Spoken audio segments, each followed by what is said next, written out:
Streaming live from Kingston, Jamaica.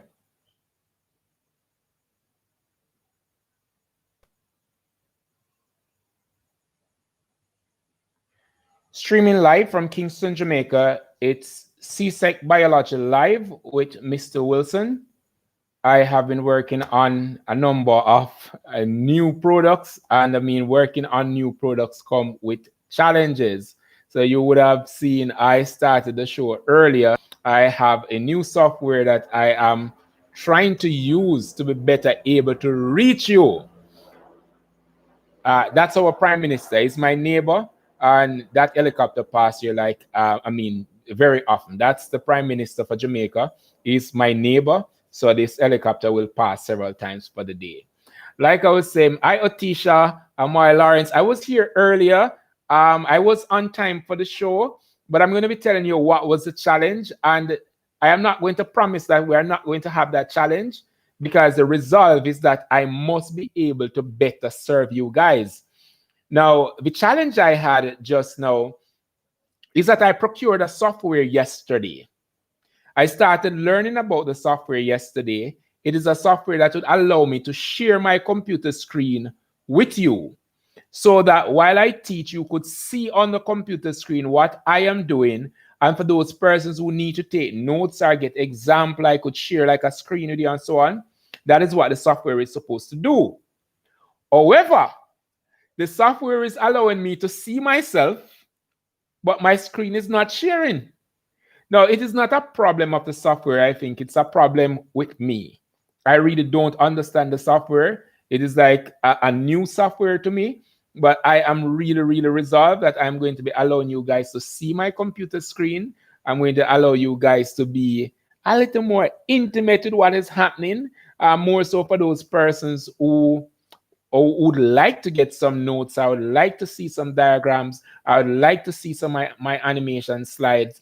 I am going to be doing all that I can do to ensure that I am able to reach it. So I do apologize for the delay in start. I know that there are a number of persons online. I think the playback was something like 20 something or something like that. There are a lot of persons online waiting for me, and I left and now I am back.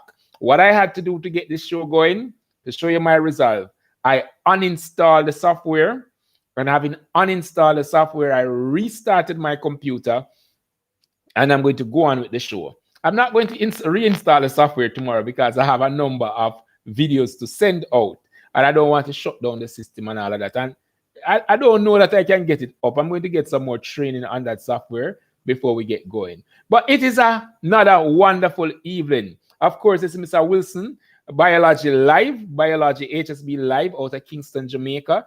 We're really, really happy to have you here. Otisha is on. My other friends will be coming soon because I sent a new link just now. So my other friends will be joining me shortly. Good night, everyone. All right. Remind me again, St. Lucia? Jorawan? Is St. Lucia or St. Vincent?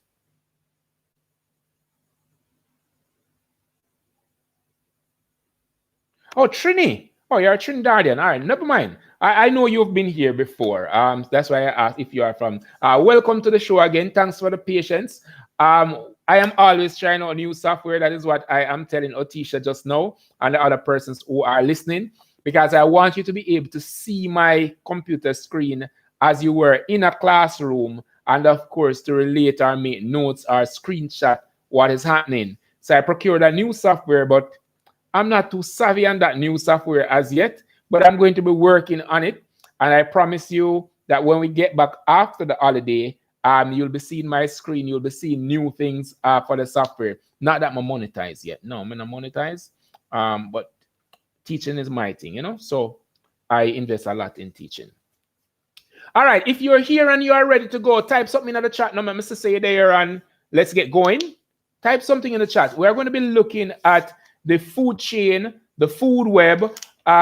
We looked at predator-prey relationship already. We're going to dive into the decomposer, that saprophytic nutrition thing. We're going to be looking at symbiotic relationship, and we're also going to be looking at energy flow in the ecosystem. We're going to be looking at recycling of nutrient in the ecosystem, right? And that is going to take some challenges with recycling. That is going to take us to the end of the show this evening. The show was already planned. We're going to take the show to the end.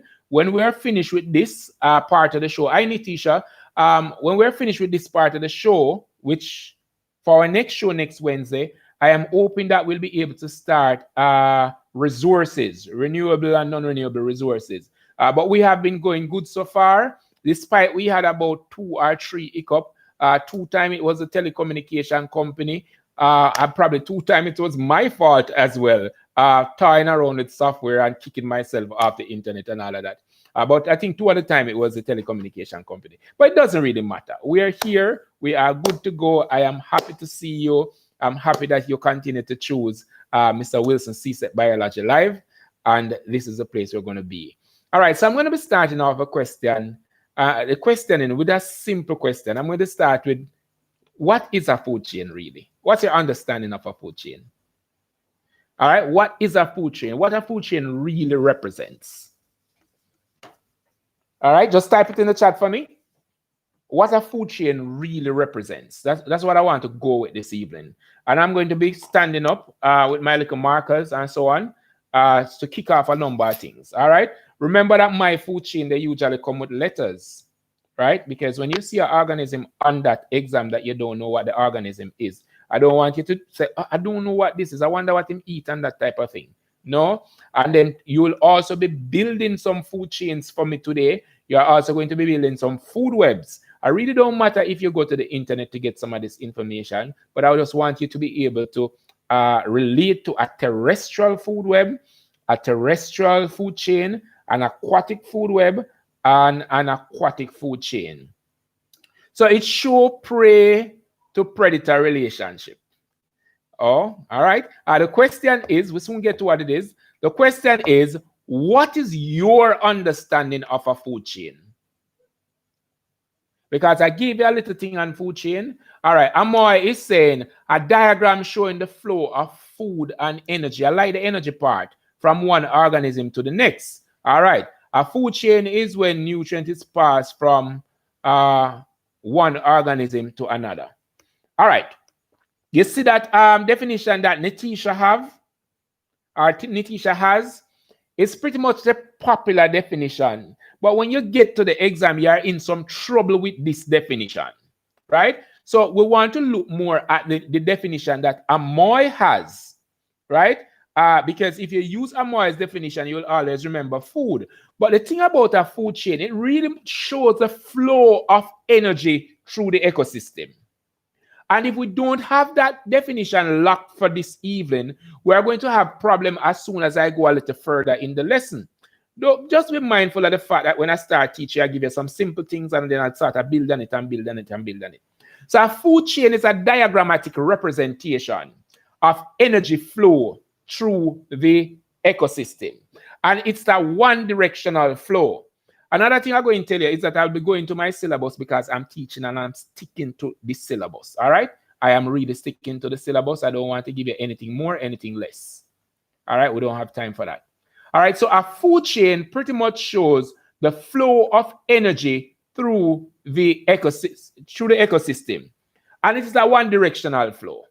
All right? It goes in one direction. It doesn't reverse. Right? That bit you need to know. Now, the other thing I want to ask you, being that we made Joanna, a series of organisms each depend on the next organism as a source of food. All right. All of these definitions are correct, you know. Once you can see food being a source of energy. Because when I look at the syllabus is talking about forms of energy. So there we had light energy getting into the plant. Follow me, you know, the sun, light energy. The sun have more than one energy, but the light one, the plant really use for photosynthesis. And I'm going to be tying everything from photosynthesis come right up. Sorry. So the plant use light energy from the sun. It is able, sorry, follow me where I'm going with this. And follow me why we have to use specific definition. So the plant captures the light energy from the sun. Follow the goal. Then it uses this light energy with carbon dioxide and water, which are inorganic substances. Follow that definition for photosynthesis, which are inorganic substances. It uses this light energy to convert this water and carbon dioxide into organic substances. Like glucose is the first one, the formula I'm going to show you. Naturally, glucose. But the thing about it is not all plants that will store glucose. Plants are going to convert this made glucose, this made organic matter, into something else. They will convert it into starch. They will convert it into carbohydrate itself. They'll convert it into protein, fats, and mineral, and all of these type of fancy dancy stuff, right? So they are going to do conversion. So that is why we need to understand that this is a flow of energy. It is the energy coming from the sun, and when it gets to the plant, it is the start of the food chain. So the plant takes the light energy, converts this light energy into chemical energy. Chemical biomass, chemical. And then this energy is being moved from one organism to another, to another, to another. And while this energy is moving, some of the energy is sort of falling off along the way. I don't want to say that energy is lost because I'm going to confuse some persons, because the law of thermodynamics says energy cannot be created or destroyed. So how the energy must last? It's just that it is converted to another form. So we're not, if you hear me say energy loss, correct me. Don't be afraid of me. I like when students talk to me. So let us go. So the definition there for photosynthesis, where we spoke about using inorganic substances, and then we can talk about the plant using inorganic substances. Then we can talk now about heterotrophic organism using organic substances for their food. And this organic substance is the substance that they got from the plant. So the plant uses inorganic substance to make its food, and then we take that food that was made by the plant, which is organic substance, and we use it to make our food. And if you live long enough like Mr. Wilson, and you keep living and living and living, one day you're still going to die. And when you die, organisms called saprophytes, detritivores, and decomposers, they are going to eat you. And the detritivores, I'm going to go back to that in the lesson, but let me just build the lesson from photosynthesis to see where we're going. The detritivores are going to break it down into smaller pieces, just like digestion. The detritivore break down this big organism that died, probably a tree or something, broke it down into something smaller, so that the decomposers, which are the fungi and the bacteria, they can act on it. And why they need to break it down as detritivores is because they need to increase the surface area so that the decomposers can act on them. We are going to get to the importance of that in this lesson. Tell you what, call some friends. Tell them that this is the show. We are going to wrap up on not diffusion. We are going to wrap up on food chain, and we are going to wrap up on food web. So I'm going to be starting my food chain again with the letters, and then I'm going to be upping on. Good night, Johnson. How you doing? So what I want you to do before I get to my letters, I want everybody to build a terrestrial food chain. Build a terrestrial food chain. Now you're going to write the organism, and then you're going to use this greater than less than sign on the keyboard, and you're going to, of course, build your thing.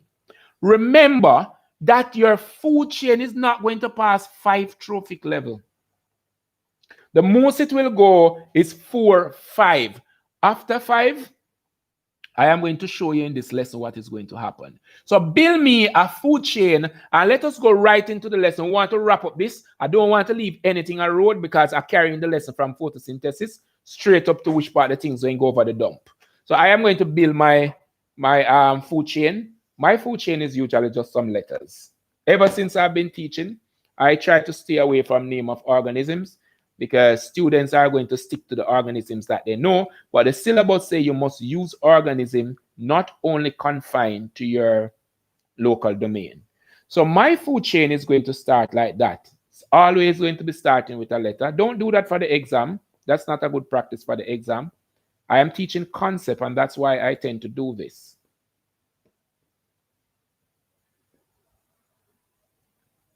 So we have 1 trophic level, 2 trophic level, 3 trophic level, 4 trophic level.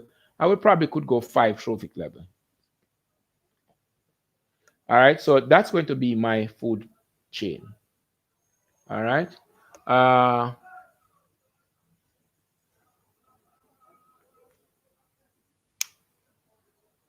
Yes, we upload everything after the live. In a matter of fact, we don't upload it, just go straight to the thing. We're not even edit it because it's a real show, so we try not to do that. Water it down. All right, so Amoy Lawrence have a grasshopper, lizard, snake, ark. And that one, I can tell you where it come from, Amoy Lawrence. Look at my face. I know almost all the books that we use in the Caribbean for biology. Yeah, I know that one. So it's good that you know that one. I want you to keep that one in your head, but I want you to also learn another type. All right? Henry, is this person new? I've never seen this person before. Good night, sir. It's been a while. Okay, big up yourself. You're there in another place. That's nice. Amoy. Oh, Amoy, you laugh. You see you? You see you? And Antindale going to give a fight for your food chain. I know it's Antindale food chain. All right, sir. I'm not new. Okay, cool. That's fine. Let's go. Other persons with a food chain, if you want to go to the internet and see if you can find a food chain and you can modify one from somewhere, build yourself a food chain. If you want to build a food chain from just walking outside, let us look at Amoy's food chain. We probably could build one like that. We could think about a lizard. You see lizards on the outside, or you see grass on the outside. And usually in the grass, when you walk in the grass, you see grasshopper. And they're there because they are finding food, or you might see stink bug or something like that, some herbivore stuff. But you might not even see that. But I'm sure that you don't know what the grasshopper eat and you don't know what the stink bug eat. But I'm sure you would have seen probably grass and you see like a goat or a cattle or a donkey or something like that eating it. And I'm sure that you know about, let me see, grass, insect, mouse, owl. Natisha. You know, say you give me trouble, Natisha. Let me tell you what kind of trouble you give me, Natisha. You are treating the subject with general knowledge. I could tell you about insects that are carnivorous that don't eat grass. So when you tell me that it is an insect, Natisha, insect, what type of insect? A praying mantis, which is a carnivorous insect. No, eat grass. Eat other insect. We don't want to do this. And other persons are learning. Thank you very much for the response, Natisha. You must be specific. One of the things you want to do when you get to the exam, and you see we're having problem now because persons have not been studying and looking at food chain. So persons can't build a food chain. All right? So you could probably think about, let me see if I can build one very easily that you would know. Let's think about like a corn, Zea maize. And if you have corn, you'd have like rat eating the corn. And if you have rat eating the corn, you'd have things like owl, critch owl, that type of thing, that would hunt and eat the rat at night. Or you might have a snake eating the rat at night. And then you might have some other carnivorous animal, probably not of your locality or wherever you are from. That is a carnivore, like an apex predator, that would be eating whatever is eating the rat. So if we can't, all right, waterweed, pond flies, dragonflies, all right, there we go, dragonfly, flycatcher, water snake. What is flycatcher? I don't know what is flycatcher. I'm going to be honest with you. I don't know what. I know dragonfly. This they call it needle case in Jamaica. I don't know flycatcher. You can tell me what is flycatcher? You can explain that for me? What's a flycatcher? Sir, no lie. Me not pick up. Oh no, oh yeah, but you have to start pick up your book. The confession is not good enough. You just need to start do something. All right. Sir, probably frog is the flycatcher. Okay. Oh, that could be. So let me see here. You would have the waterweed. This is the aquatic food chain. Then you would have the pond flies that are probably feeding on it. Don't know much about aquatic stuff that way. Then you would have the dragonfly that would be feeding on like the larva that stage of this organism. Then you would have like a fly that is like a frog that would just push out the tongue like that and capture it. And then a snake would have nicely eat this thing. This could work. All right.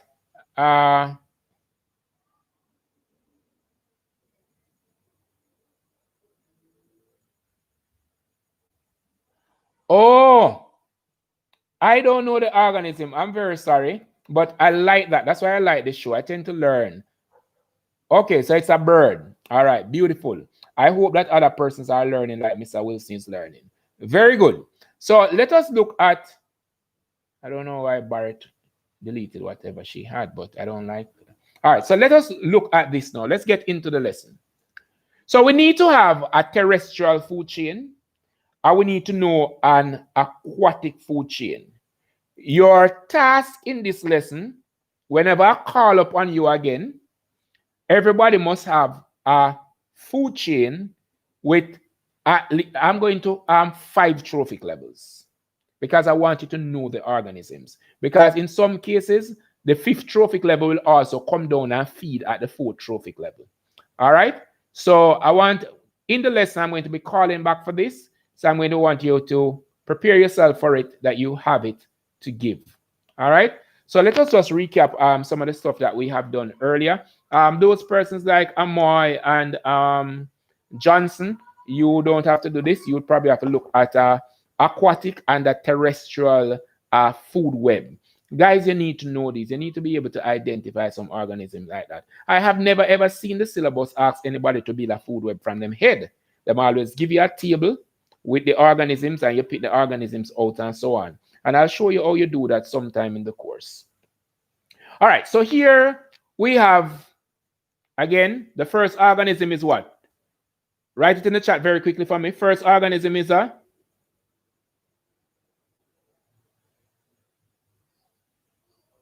Sir, can't see the board properly. All right, I'm coming a little closer. Yes. So the first organism, what is the first organism? Producer, consumer. All right, the first organism is a producer. All right, and the second one, we refer to the second one as the? Second one is referred to as the? So what would B be? All right, A is the producer, and what is B? All right, so we could say primary producer. Yes, we could say primary producer. Good. So B is going to be our primary consumer. Is that it? Everybody can type in. No, don't worry about what other person would have written. You write your stuff. Because we learn from both the right answers and the wrong answer. At least we learn what we should not do, and then we are going to learn what we should do. So primary consumer, some persons are saying. A lot of persons are not saying anything. So what is C? All right, so we have producer, primary consumer. What's C? What is C?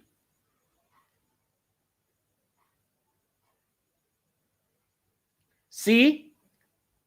No answer? Secondary consumer, secondary consumer.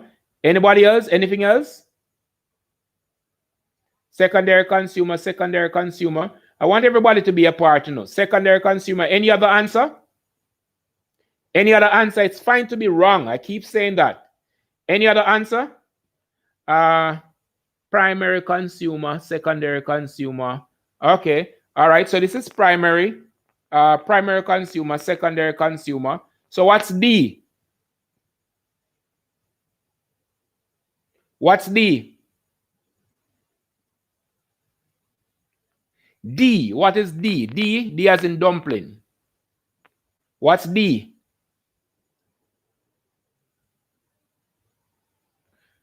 John C. saying it's a tertiary consumer. Anybody else?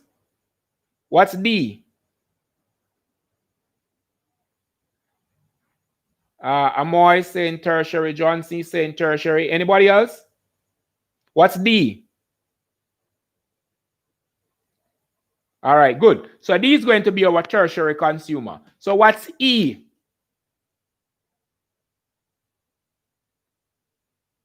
What's E? Don't remember that. You don't remember what is E. You see why we have to go up there? We always have to go. We have to stretch it. All right. So D is going to be tertiary consumer. D is going to be tertiary consumer. We want to find out what is E. All right. So D, yes, D is tertiary. Quaternary consumer. Apex predator. All right, good. Yes, the E is going to be your quaternary consumer, and it is also going to be your apex predator. It's going to be your quaternary consumer, and it's going to be your apex predator. Example of your apex predator would be like the ark, the owl, the snake, the crocodile, the lion. These are apex predator. They really don't have much, many other organisms that would be eating them. Yes, remember, at all time, the predator could change to the prey. And the prey could also be the predator. But depending on where they are and at what time, that will define whether they are predator or prey. Let us continue. Some revision. So we have two organisms here. We have B and we have C. Who is the predator and who is the prey? And now I'm asking you a question as the syllabus would have asked. The syllabus say that you are supposed to name the relationship. You have to name the relationship that you must say, well, X is the predator and B is the prey for X. All right, that type of thing. All right, just type it in the chat for me. As I go back for your syllabus, remember I told you I restarted the computer. All right, type in the chat for me the predator-prey relationship between B and C. Tell me who is the predator, or which of the organism is the predator, which of the organism is the prey.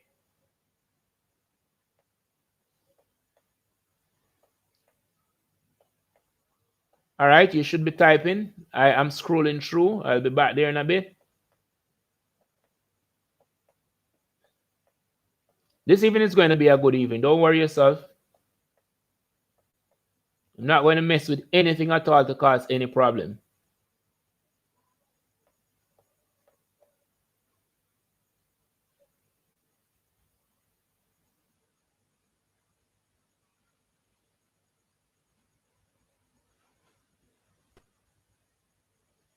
All right, good. We're there.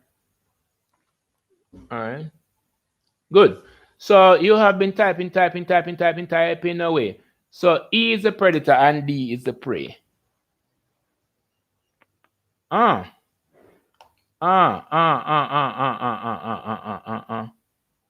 right, Kevin. Let me just erase that. And I'm going to simplify this for you. I'm going to show you what I'm talking about. So we have B to C. What I want you to identify is the predator and the prey in that relationship. All right. So let me see now.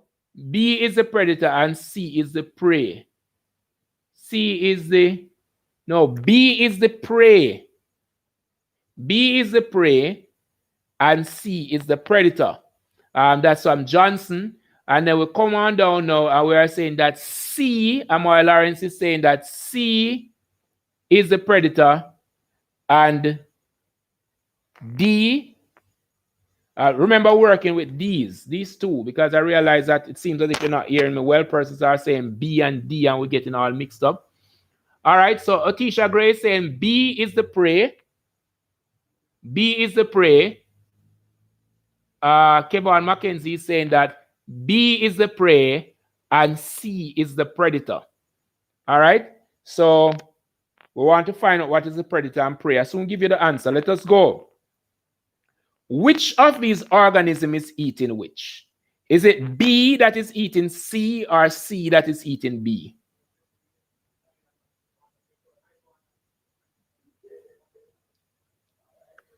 So C is the predator and B is the prey. C is the predator, that is correct. C is the predator and B is the prey. All right, so C is eating B. C is eating B. Remember, this part of the arrow tells who or what is doing the eating. All right, now that you can take the predator-prey relationship out of your food chain, now that you know who is doing the eating, in which direction is the energy flowing? Is the energy going in that direction, or is the energy going in this direction? So is the energy going from B to C or from C to B? In which direction is the energy flowing?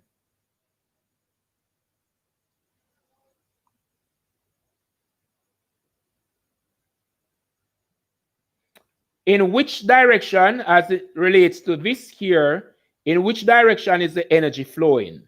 Is the energy flowing from B to C or from C to B?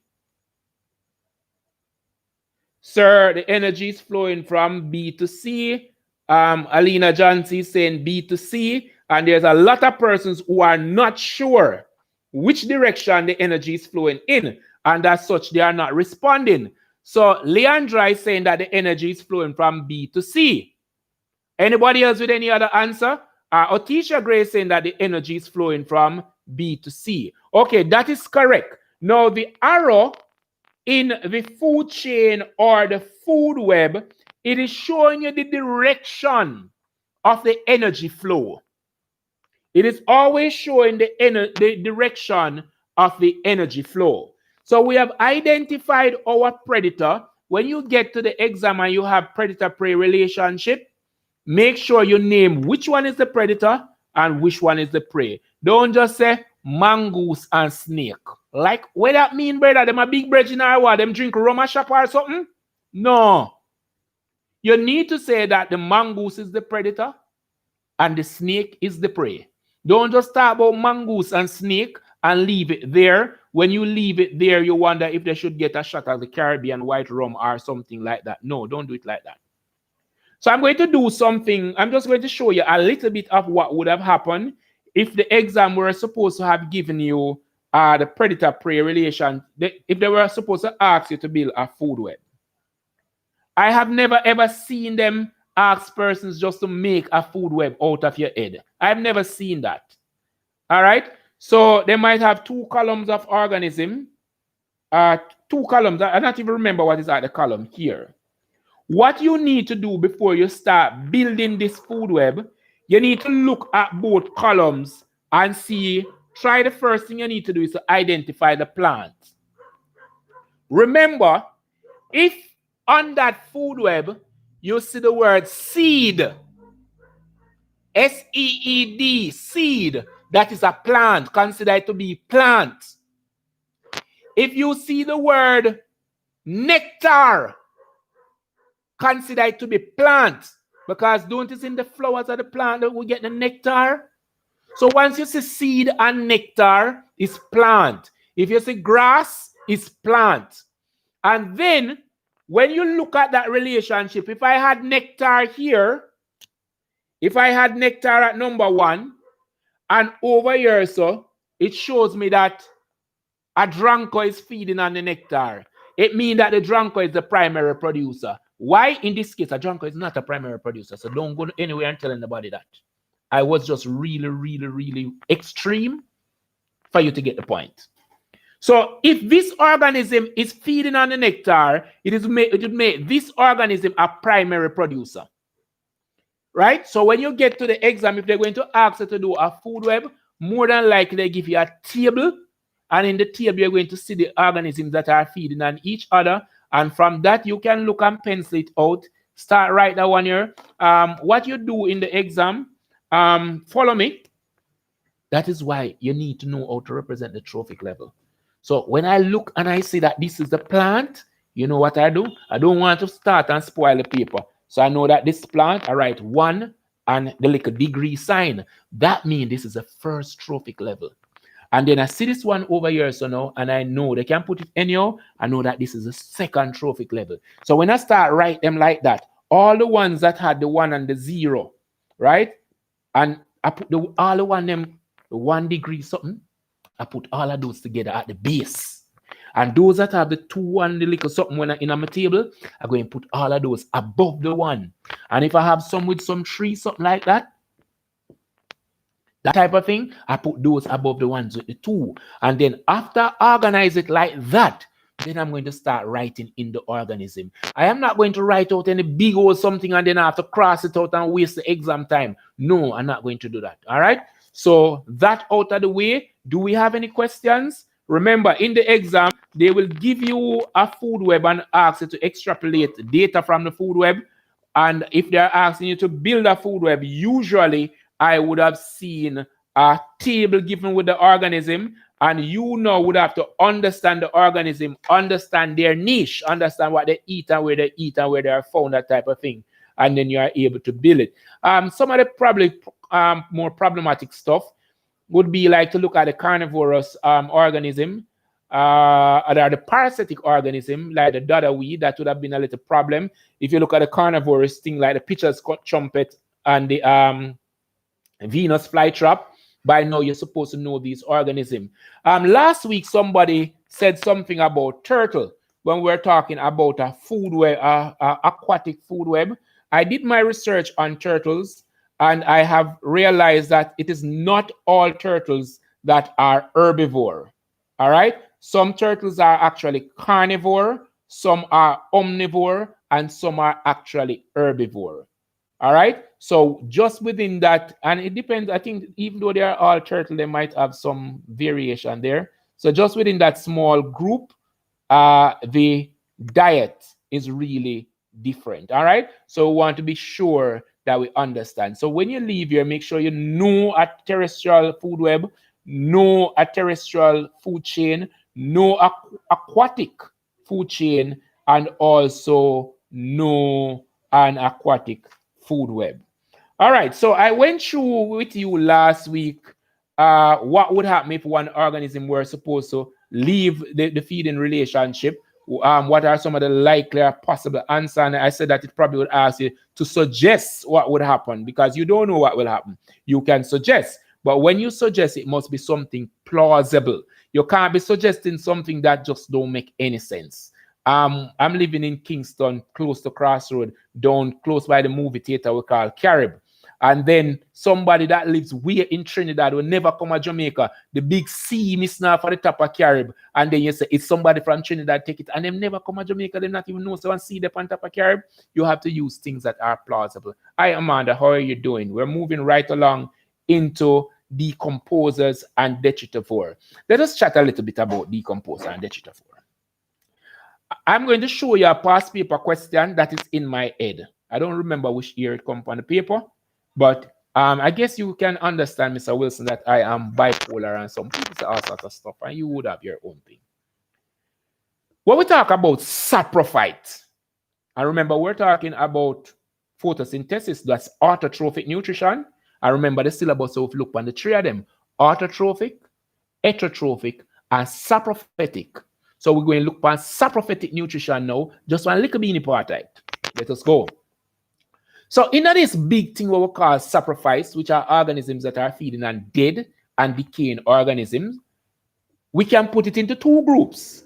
We can put it into detritivore. Those are the bike we call in Jamaica yengers. Every man own a yengers in Jamaica. Who don't own a yengers is going to have one yet. I tell you, I have to go buy a yengers one of them. You know that little thing, I tell you. All right. So the saprophytes, they can either be detritivores or decomposers. Hold one bit. This is what I'm going to be showing you. So they had on that exam paper that year, and I use it in so many exams, I don't know if I don't have a copy of that paper with me now. So they drew some bags like this, all right? They drew some bags. My drawing skill is not turned on this evening. I have to turn it on in order to draw. All right? So I hope you can see my bags. All right? So that's one of the bag. I don't even have to draw on any bag. I could just draw some circles. I do a lot of that. So I'm going to draw two circles, circle A, circle B. Now look at my circles. I'm going to turn my circles into some mesh. All right, so pay attention, you know, don't fall asleep on me now. All right, so you see the mesh here. And I'm going to be drawing another circle over here.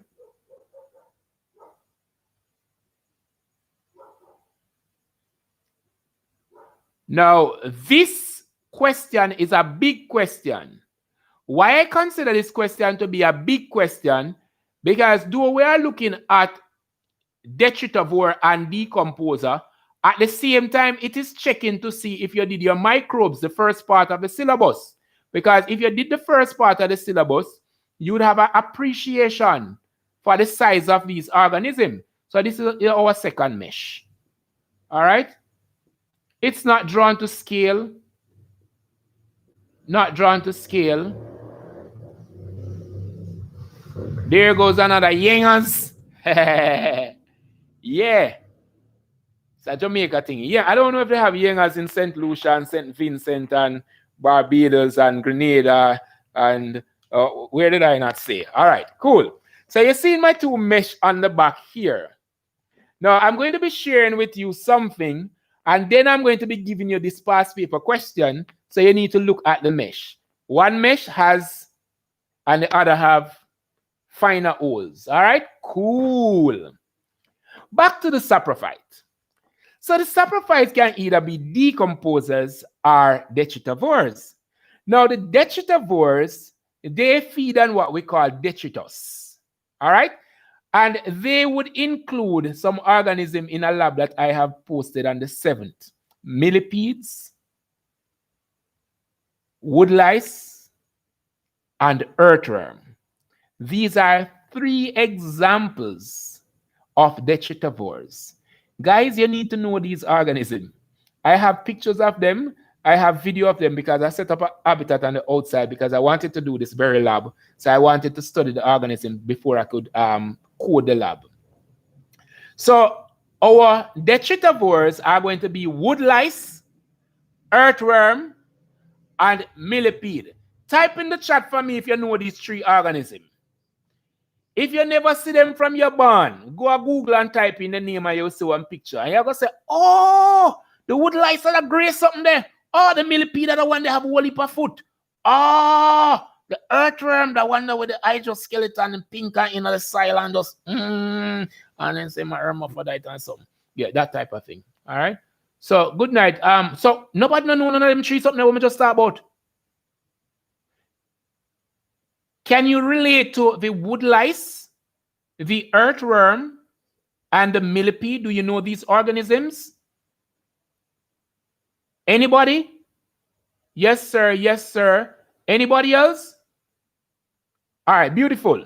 2 persons, and the others are checking Google now to see what these 3 organisms look like.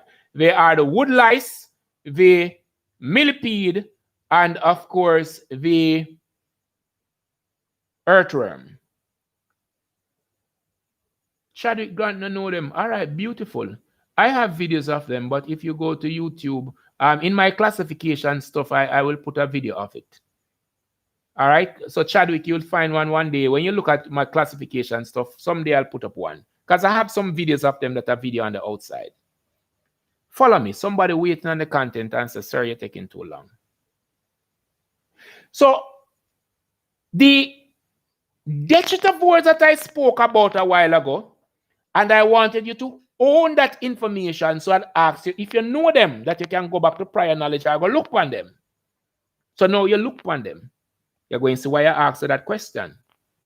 And then we have the decomposers that would be feeding on the remains of that which the detritivores fed on. So the decomposers are now going to convert. Decomposers are very, very important in the recycling of nutrient. So the decomposers are going to break down this organic compound, organic material.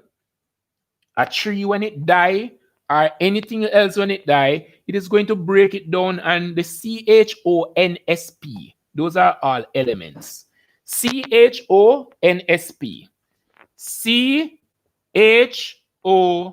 CHONSP. The decomposers are going to break down these that is in the organic remain, that are like when me pass on, or like when a tree pass on, or a piece of board, right? So the decomposers are going to break down the organism to release these back into the environment. Now, all of you know what these are: carbon, hydrogen, oxygen, nitrogen, sulfur, phosphorus, and we're going to talk about them later in the lesson as we look at cycling nutrients. So, we spoke about the tree using inorganic substances to make organic substance, heterotrophic organism consuming organic substance, and now the saprophytes are going to digest this organic substance outside of their body by releasing some enzymes on it, and then they are going to pull it into the body. And in so doing, they are going to release the inorganic substance back into the environment for the nutrient to cycle. Hold one bit. You ready for the question now? I understand, sir. All right. I'm carrying all around the mulberry bush. Time for answer to the question now. Because if you were paying attention, you can answer. These are the two mesh. Which of these mesh would you find the detritivore going through?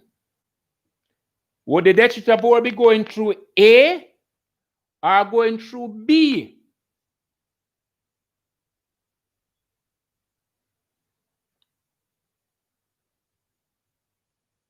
I'm waiting in the chat.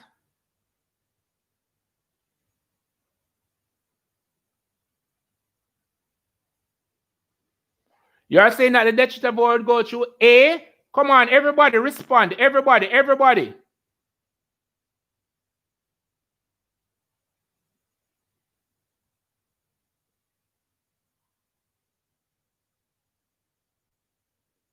I'm waiting on the others. We just spoke about decomposers and detritivores. While I spoke about it, I gave you an opportunity to go and look at what woodlice look at what millipede look like, look at what earthworm look like, and then we drew prior knowledge and we went back to microbes. I have a video online for that. You could go and look at it.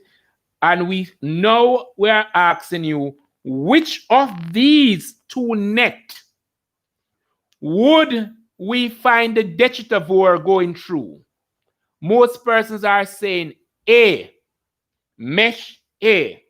I agree with you. You are so brilliant. Now I'm going to ask you another question. Go with me on this one. Which of these two nets would the decomposers be going through? Type in the chat for me. Which net, if any at all, would the decomposers be going through? I'm listening. Come on, type in the chat. I'm looking. So you said that the detritivores, the woodworm, earthworm, and woodlice, they would pass through this net easily. And now I'm asking the decomposers, which net would they go through? And John C. saying B, Kevin is saying B, Amoy is saying B, Otisha is saying B, and Chadwick Grant is saying B. I got you this time. So, are you suggesting that no decomposers would go through this? And if that is your suggestion, why? No. The decomposers are going to go through both. All right? The decomposers are going to go through both. While the detritivores, because of their size, this is just a test to see if you know the size. I think that's what the exam did. So the detritivores will only be able to go through this one because of the size. But the decomposers, they'll be able to go through both. All right? And it is in the same question on the paper they are going to ask you, what is the function of the decomposers? And remember, the function is for them to recycle nutrient in the environment. That's what they do. They help to recycle nutrient in the environment. Do we have any question? Did I do something bad? All right. So always remember that the decomposers are very, very important in recycling of chemical elements within the ecosystem. Once you talk about decomposers, and remember the decomposers here are the fungi and the bacteria. Remember that you need to understand, you need to understand here, as we spoke about prokaryote and eukaryote. I'm not going to touch it in this lesson. Go and look for it in that microbes video. I have it online for both HSB and bio. I looked at what both syllabus said, and I did 2 videos for 2 separate stuff. So go and look at that. All right, so that takes us to the end of decomposers and the detritivores. It would have taken us, well, we're not at the end of food chain and food web, because when we talk now about energy is lost to the environment, we'll have to go back to food chain and food web. But now we are going to go to symbiotic relationship. Type in the chat there for me. What do you think a symbiotic relationship is? What is symbiosis? Type it in the chat there for me. Let me look and see what you're saying. Come on, guys. Keep moving. Keep on moving. Keep on moving. Keep on moving now. We're not typing. What's a symbiotic relationship? Sir, the relationship between 2 organisms. All right? That's a relationship between the mother and her child. Continue typing. When 2 organisms depend on each other. All right. So that is between me and my 2 sons them. All right. Continue. Anybody else? The relationship between organism of Look for Alina Johnson answer. Spot on. Bullseye. Boy. That answer is bullseye. I can't even wait for any other organism interacting with each other. You know I like wrong answers, because what wrong answers does, it helps us to find right answers. All right? Relationship between. You cannot, should not define symbiotic relationship without saying that it is between different species. Because if you don't define it like that, you are going to tell me in this lesson that a woman's baby is parasitic to the woman. And it can't be if a symbiotic relationship is between species, organisms of different species. Yeah. So do me lend my brethren a bills and him give me $1,000? That not have nothing to do with symbiosis. And do the mother got pregnant and suffered our local story, the environment and the organism. Though the woman got pregnant and suffered our local story, the father gone in the wind and vaporized like white rum. Now that is something, some Jamaican something. One of those export products. That's why I talk about it a lot, because all of you can relate to it. So though the woman suffered this social dilemma where the father vaporized in the wind, and she probably is not able to take care of herself like she should, and she's suckling an offspring, and she might be losing some body mass. Even so, it is not a parasitic relationship, because a parasitic relationship must be between organisms of different species.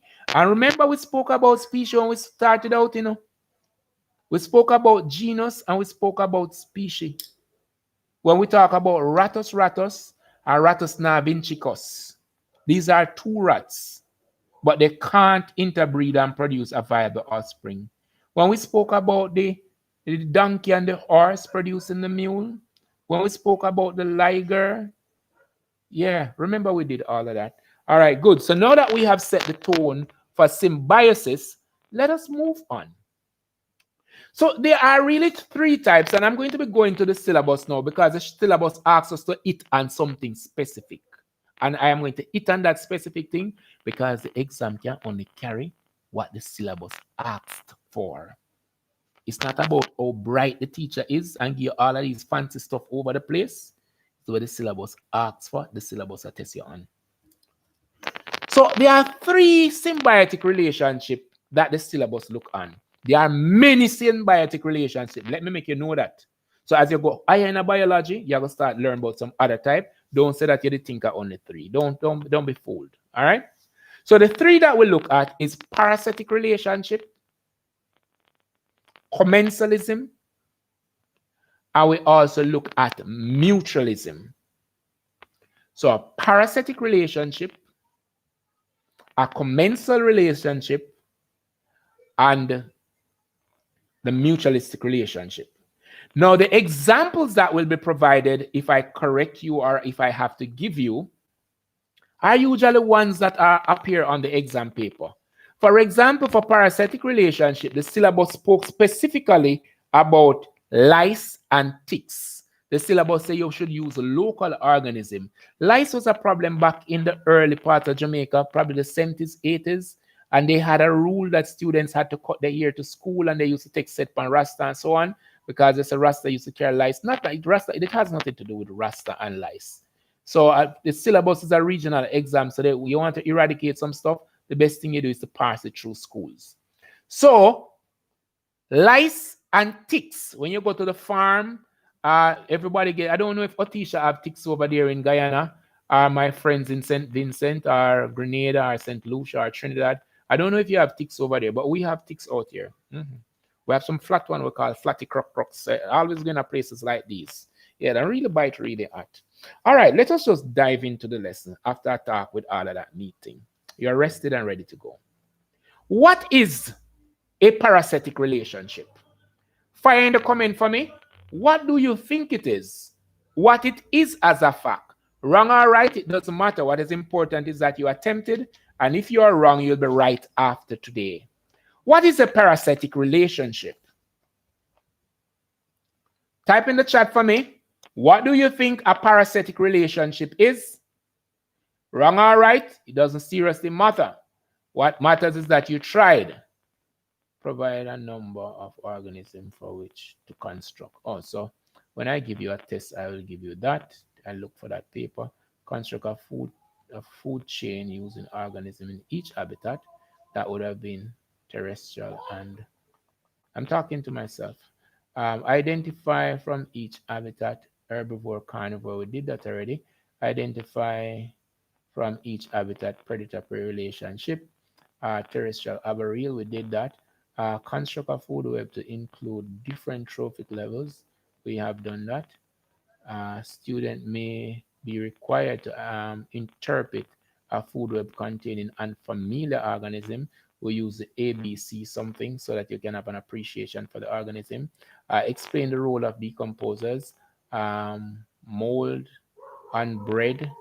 We never talk about that, but we could talk about that. Production of biogas from domestic organism. I never look at that. Role of recycled bacteria.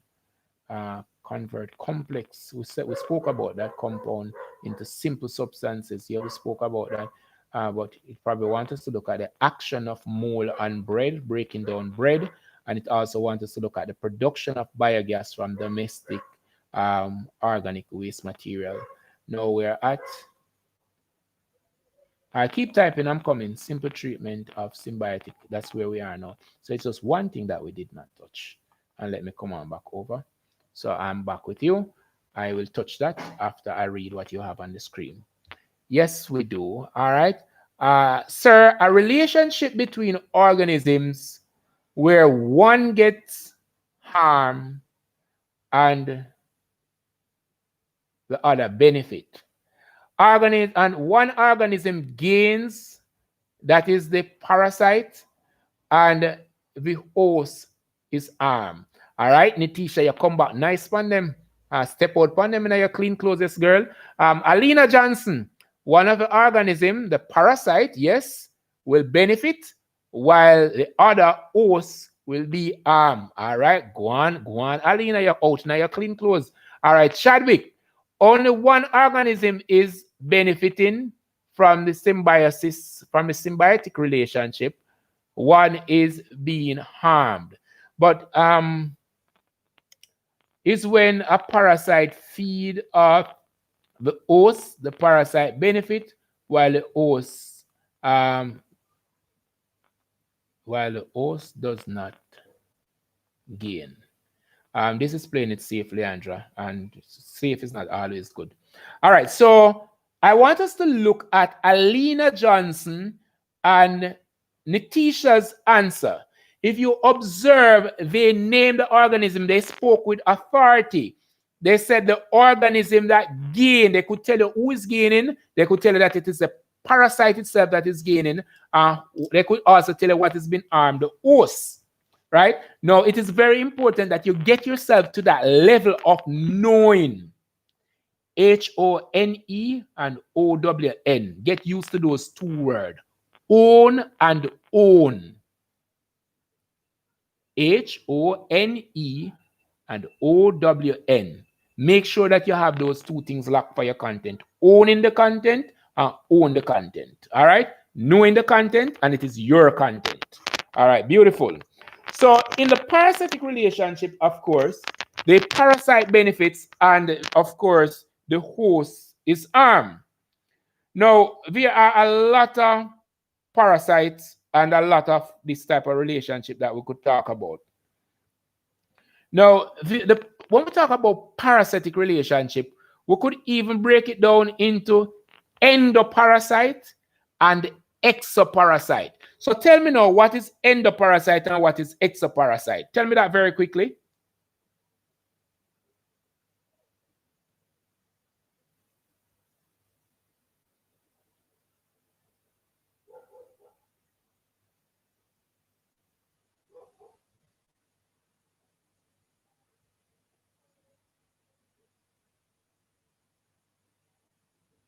Are we typing? I'm waiting.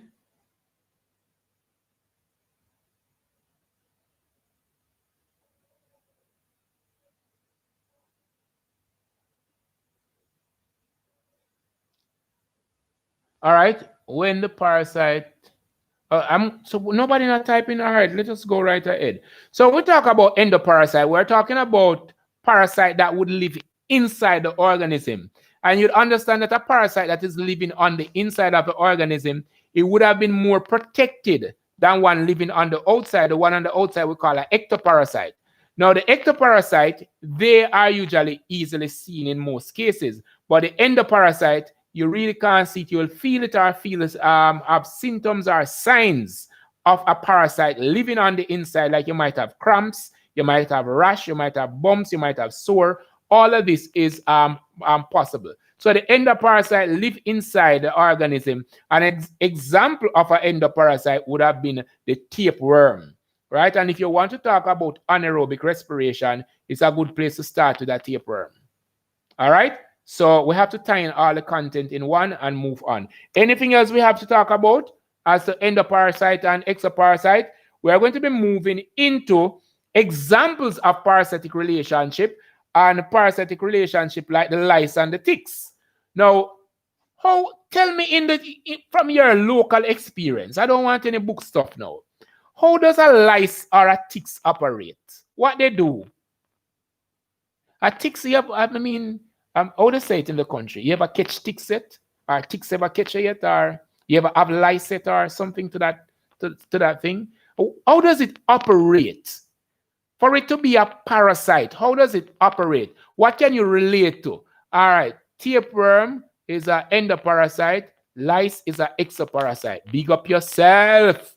Clean bowl. All of the ricket them gone. Sir, ticks suck your blood.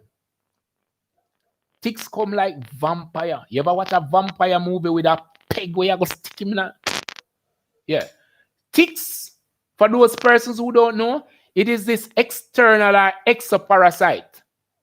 And it itch onto the hide of the animal, all right? Itches onto your skin, itch itself onto your skin, and it is like sucking the blood out like an injection needle. It's pulling that blood out of you. And if it is not remedied, if you not remedy, if you not solve, if you not cure the problem, if you not get rid of the ticks, very soon thereafter, you become anemic. Now, not only could you become anemic, you could also have some amount of paralysis. You could also become weak because you don't have enough blood, so you naturally go weak. With the oxygen, or carry on the oxygen, you don't have enough blood to push that around your body. You're going to become weak. And if you're a man and you don't have enough blood, or you're a male, or whatever sex, and you don't have enough blood, you know what is not going to happen. Right? So these things we have to know. Amoy Lawrence, I'm not sure what you type, but YouTube don't like it. Otisha Gray, I don't know what you typed, but YouTube don't like it. Deb Seboy, sure-eyed. I am not even seeing the message. Let me see what it says here. Suck blood. That is what they worry about. They say they don't like the suck blood, but it's a lesson, so they type suck blood. The message L for review. That is fine. We're teaching it's education. Ticks suck the dog. No.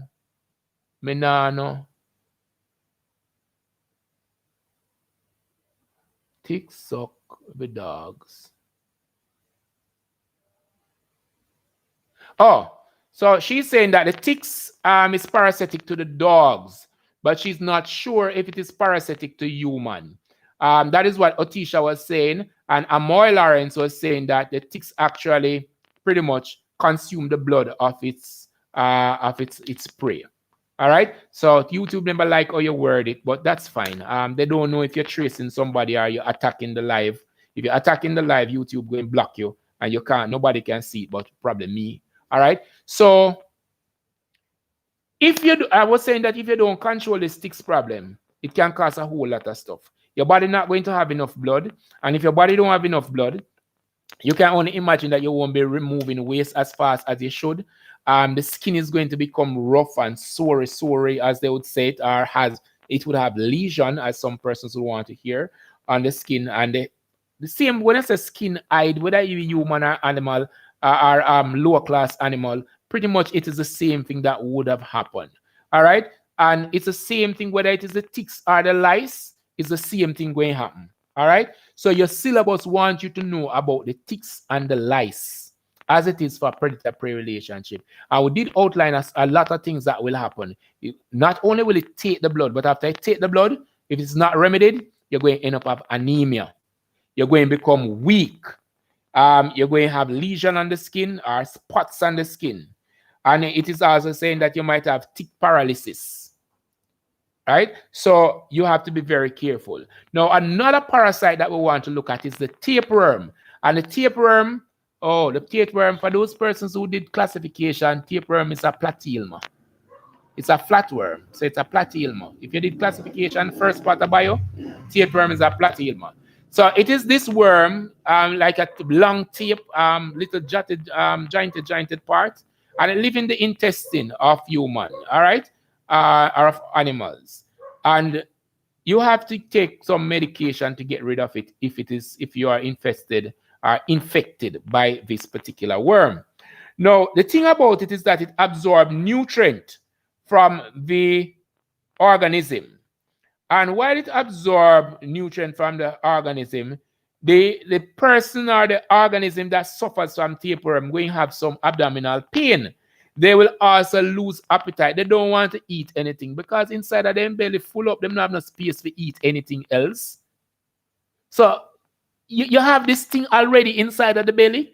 It's like the tummy can't take anything else. So you don't want to eat anything. You're having this belly pain. You've lost appetite. Then you start to lose weight. and then you start come nauseous. You're not eating, you're not having enough blood, you get nauseous, you start faint, and you start feel dizzy, and you say, I want to me, man. You look like something wrong. One day for obey me because me I get paid A in a class and then something there. But probably all you need to do is just go and check your doctor to see what is happening in the tummy. If you have a worm or something like that, the doctors can check that out and tell you. Don't allow yourself to be caught up in this culture of whatever your local culture is. In Jamaica, the local culture is Obia voodoo, right? But I don't even know if it is real. I don't know, right? So go to the doctor if you are suffering from a problem like that.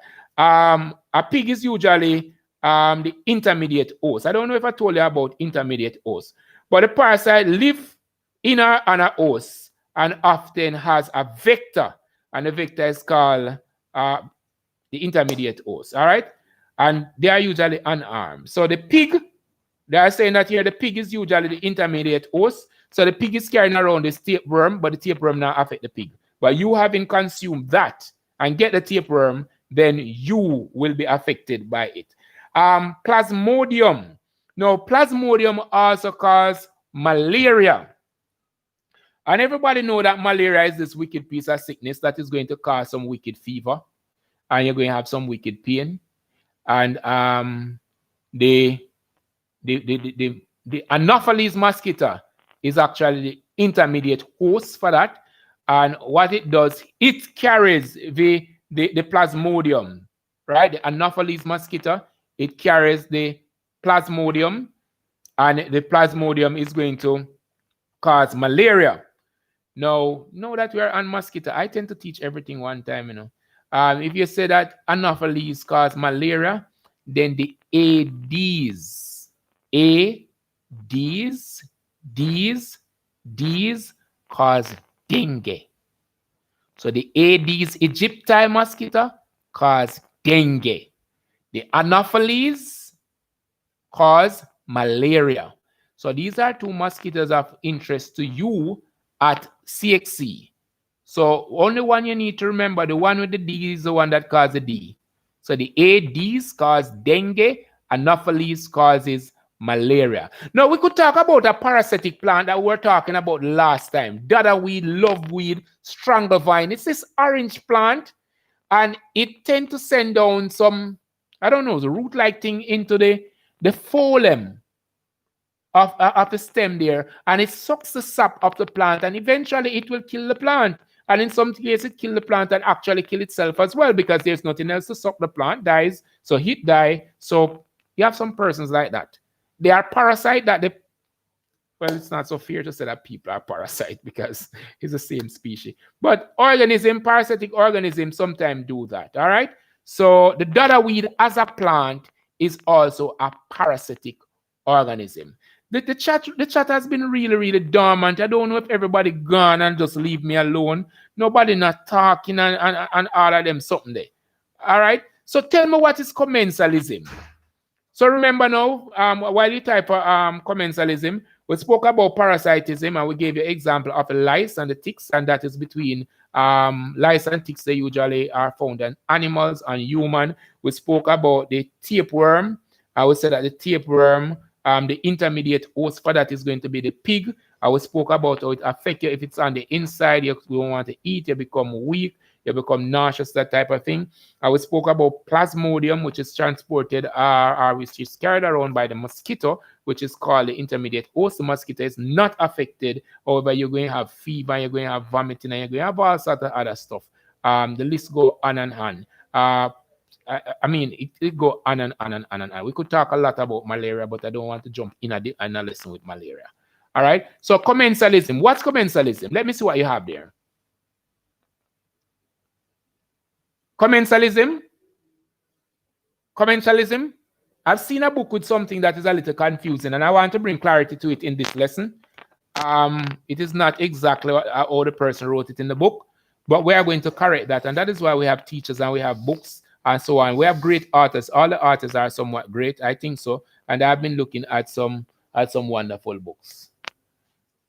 Hey, what's up, Papa?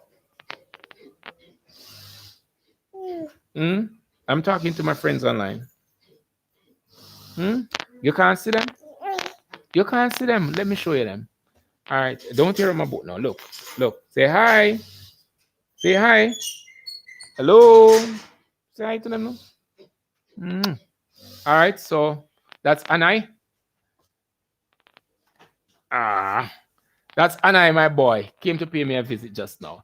All right. So let's take. All right. So Kevin, sir, commensalism is the relationship between organisms where one organism benefits and one does not benefit and is not hurt. This whole lot of 1, 1, 1, 1, 1. Leandra Burgess is when both organisms benefit and none is harmed. Interesting. Alina Johnson, this is where one organism benefits and the other organism will be unarmed or unaffected. Oh, so cute. Oh, thank you. So cute. You're talking about me or the baby. Whichever one, thanks. Whichever one, thank you.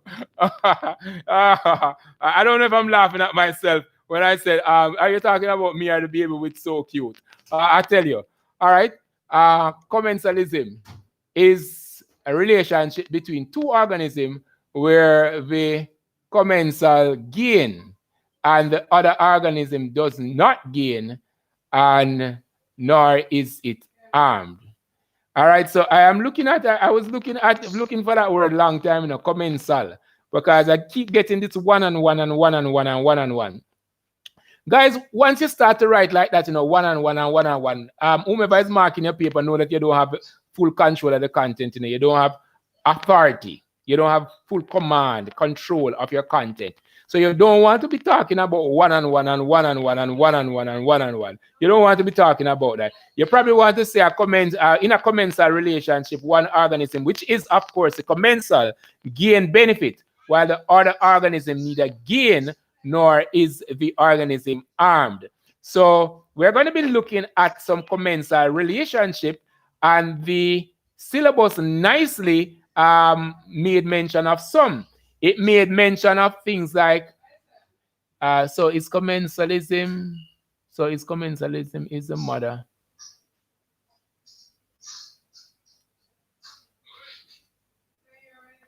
Am I?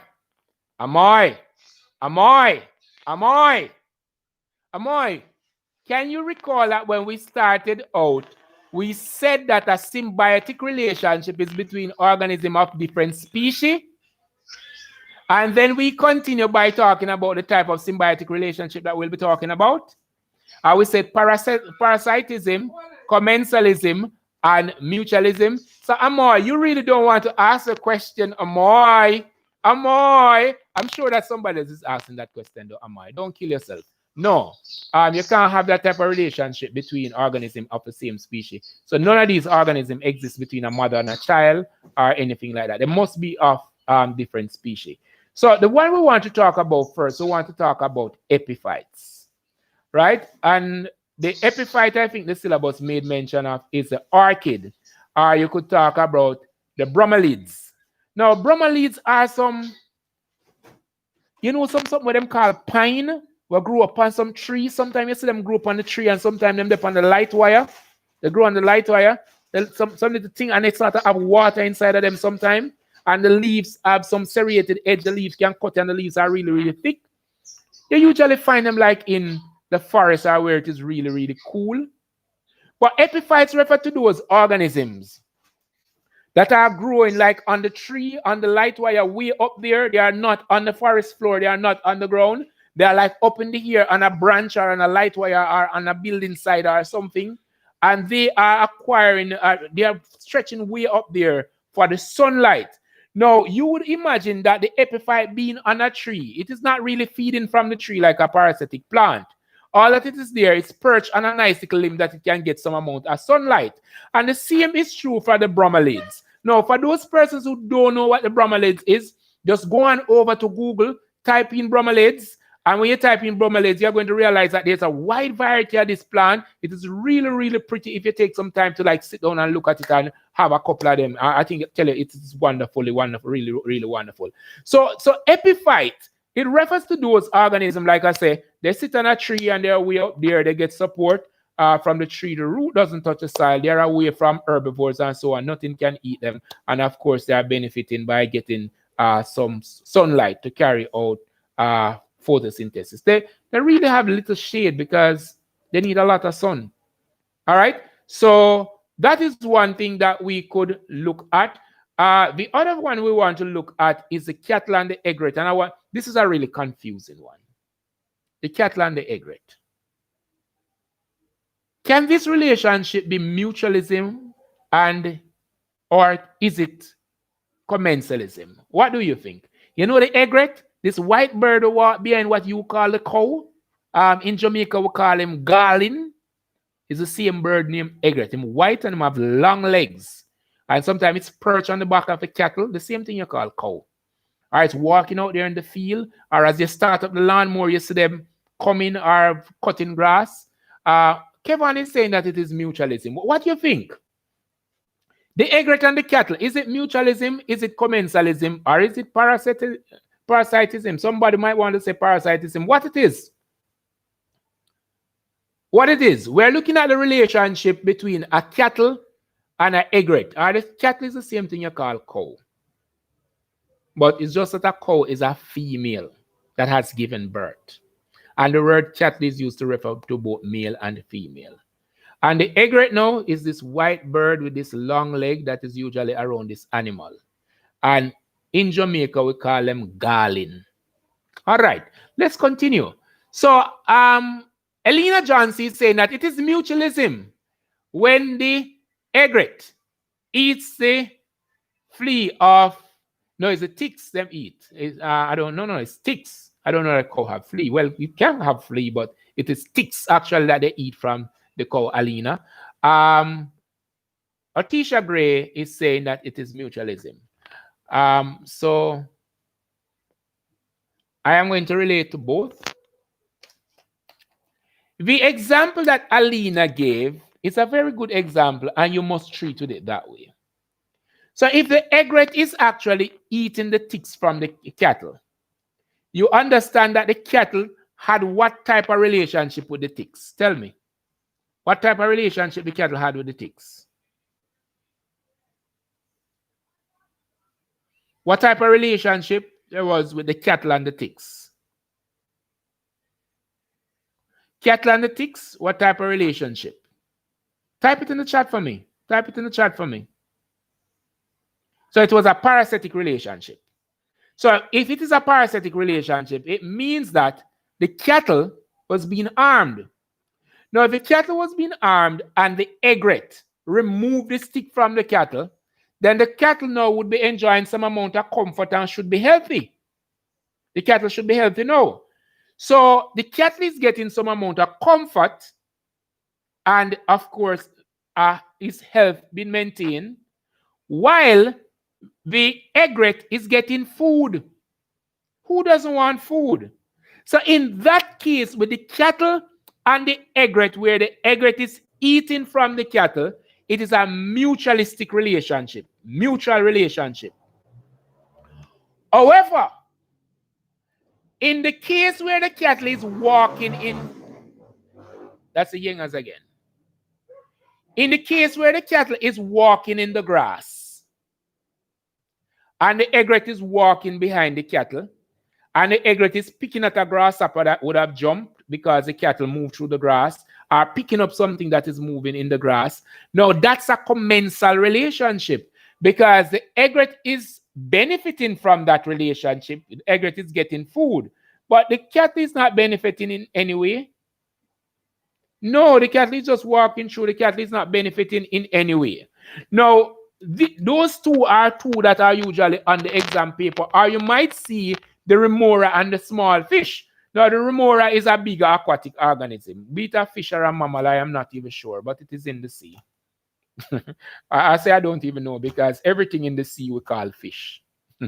For some reason, once it's in the sea and it's not a manatee or something like that, and it has fins, we say that it's a fish. So the remora and a small fish. Now, the small fish has this suction thing like you just stick on your windscreen or stick on your fridge like that, not the magnet stuff. The fish doesn't have no magnet stuff on it.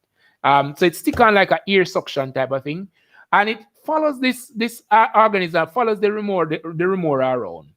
Now, having followed the remora around, as the remora eat and the scrap that remain, that organism would have benefited from the scraps that's remaining. However, it doesn't really affect the remora because the remora get feed food and this other food remain. So what you find happening is that the organism gets off, the smaller fish get a free ride around and get some food, but big organism, him not even pay attention, say he's really there. You know? Him not really pay attention. It's like a little beanie ant step on the back of my shirt and me I go down half a tree or something. I not see the ants. The weight of the ants really affect me. So I just gone down the road. So it's like the remora and the small fish. Right? The small fish got a ride and got some food, but it has not taken anything away from the remora. Now let's look at the mutualism. Now you probably want to just break now and get yourself some water. This is going to be the last part of symbiosis, and then we are going to be going on into the flow of energy, and I'm going to be taking you into the carbon cycle. But as you go to get your water and come back in 1 minute, I want you to remember that the carbon cycle is one of the simplest energy flow diagram because it only has 4 steps. And the 4 steps are photosynthesis, respiration, combustion, and fossilization. I'm going to get some water and come back. You don't have to leave. But while you're there, if you're going to be here, type in the chat for me, what is mutualism? All right? What it is? What it is? Give me a definition for it. I'm seeing that Nitisha is saying that both benefit. All right?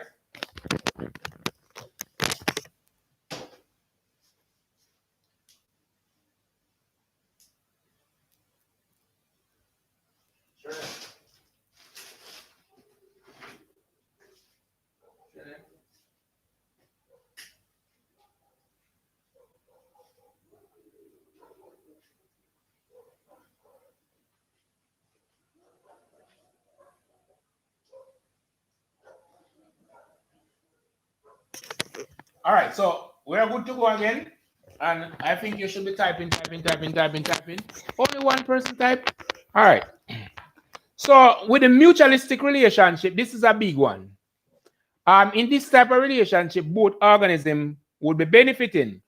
And in this type of relationship, I sort of like this because you're going to see a lot of this. Whereas if you do environmental science, you're going to see a lot of it. And when we talk about coral bleaching in the Caribbean, with the zooxanthellae, we're going to look at a little bit of it, just a little teeny tip right here. So, and we're going to look at this one. We're going to look at it again in the nitrogen cycle, where we talk about the the mutualistic relationship between the nitrogen fixing bacteria and the leguminous plant. Now, leguminous plants are like your peas and your beans, and the tree them that have pods. You have some trees that have pods, and the seed dispersal for them is explosion. All right. So these are your leguminous plant, and they help with nitrogen fixing. So you have nitrogen fixing bacteria. They live into the plant root and they make nitrogen available for the plant. Now they would be getting food from the plant, from the food that is manufactured by the plant, and they'll be getting somewhere to live. So one mutualistic relationship that you can think about is that which exists in the roots of the leguminous plant between the nitrogen fixing bacteria and the leguminous plant. All right. Then the other one that we could look at is the coral polyp and, of course, the green algae. We call them zooxanthellae. Now, the green algae would be getting food from the zooxanthellae. That's a relationship. They'll be getting food from the zooxanthellae. The green algae, they are getting... No. That's not it. The green algae, they carry out photosynthesis. Right? So the coral polyp would be benefiting, getting food, while the green algae would be getting somewhere to live. So the polyps gain food and the polyps gain oxygen. So that's the coral. They get food and they get oxygen. And of course, the algae get somewhere to live, and it is getting, the algae is getting the carbon dioxide as well. The zooxanthellae, it is getting the carbon dioxide from the coral polyps. Now, most time when you see coral on the seashore, it's like a stone. It's like calcified, hard, tough. And you might say, but this is a stone. This couldn't be an animal. But the coral, of course, they are animals. All right? They are animals. And they have mutualistic relationship with the zooxanthellae, or what we call the green algae. Right? And when the water, the seawater becomes too hot, it kills the zooxanthellae, and that is when we end up with a condition that they call coral bleaching, and the coral now have nothing to eat, and then you find them dead on the seashore and all of them stuff. All right. So let me do that again. The coral, which are actually animals, they have a mutualistic relationship with the green algae. The green algae gets somewhere to live. They get carbon dioxide from the coral, and the coral is also getting oxygen from the algae and getting food. That's a mutualistic relationship. Then there is the termite in the gut of the protozoa. I think the termite is called Trichonimpha. Don't quote me on that, but I'm almost certain. I haven't looked at that in millions of years. All right. So Trichonimpha, it lives in the gut of a termite, and it sort of helps the termite to digest like wood. To eat on your place, yeah, it is this thing that lives inside the gut. I think it's a protozoa. It lives in the gut of the termite, and that is a symbiotic relationship as well. In this case, the termite is benefiting. Anybody want to tell me how the termite benefit?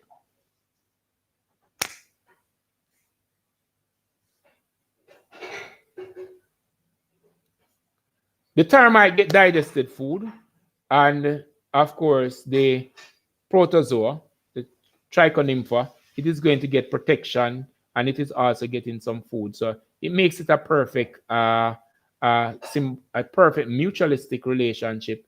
And remember, we said earlier that if we have a parasite and it is living on the inside, it tends to be safer.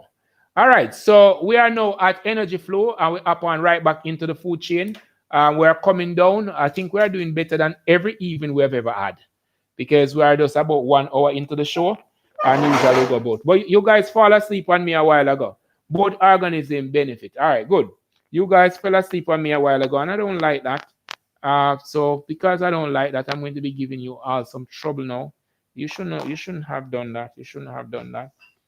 So I'm going to be using my board. And again, I'm going to be using my ABC food chain. So I'm going to be starting here. A, B, C, D, E.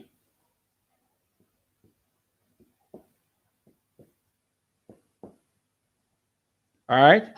Now, before I go to this, let me deal with this before we move on. The decomposers, they are responsible for cycling nutrient, but they are very, very important in the production of biogas. And biogas is chiefly made from organic remains, such like the remains that come from like the pig pen and so on. We'll put it in what we call a biodigester. We have these microbes that break down the biodegradable material. While they are breaking down this biodegradable material, it makes gas like methane is something that is always being released from organism. And then we trap this, and then we use it for cooking. I think we get propane from that. You know, those persons who would have done chemistry know about the alkanes and so on. So we have methane and so on and so forth. Methane is the smallest of the alkane.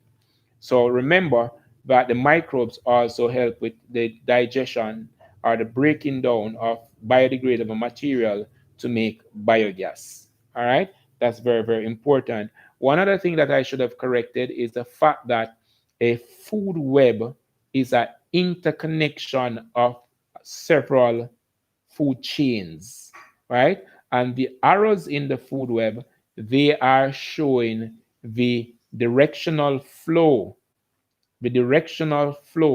or they are showing the flow of energy within the food web or food chain.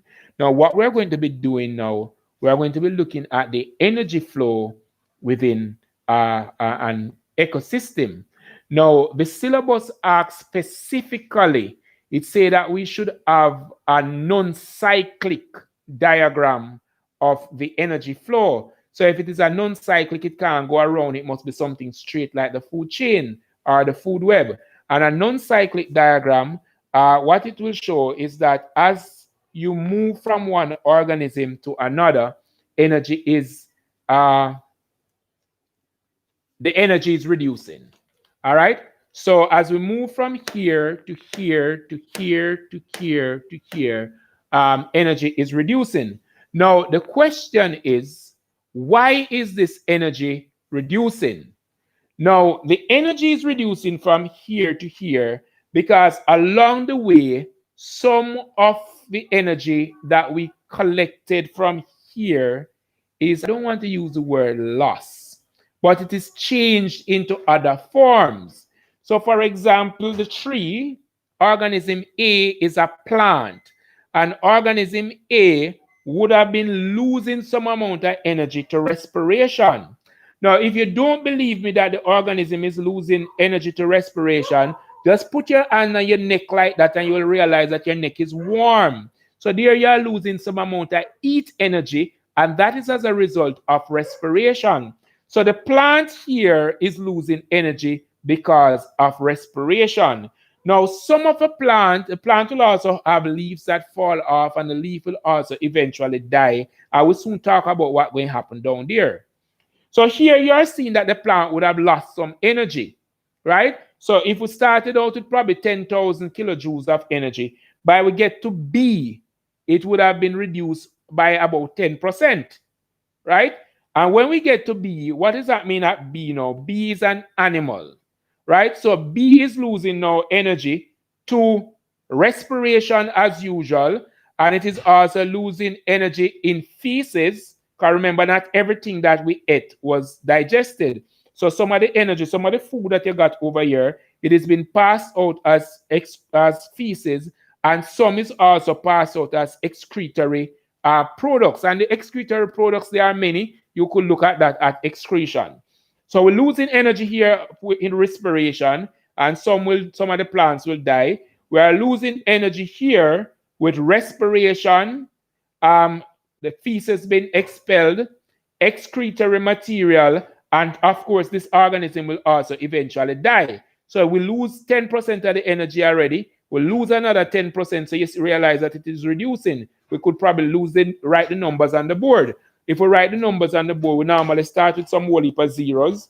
And all that you do is to reduce a zero as you go along. So if we started here with 10,000, when we reach here, over here, so all we need to do is to rub off one of the zero. Because 10,000 has 4 zeros, so we are going to have 3 zeros here. So 1, 2, 3, 4. So each time we go across, we're losing energy, and we're losing about 10%.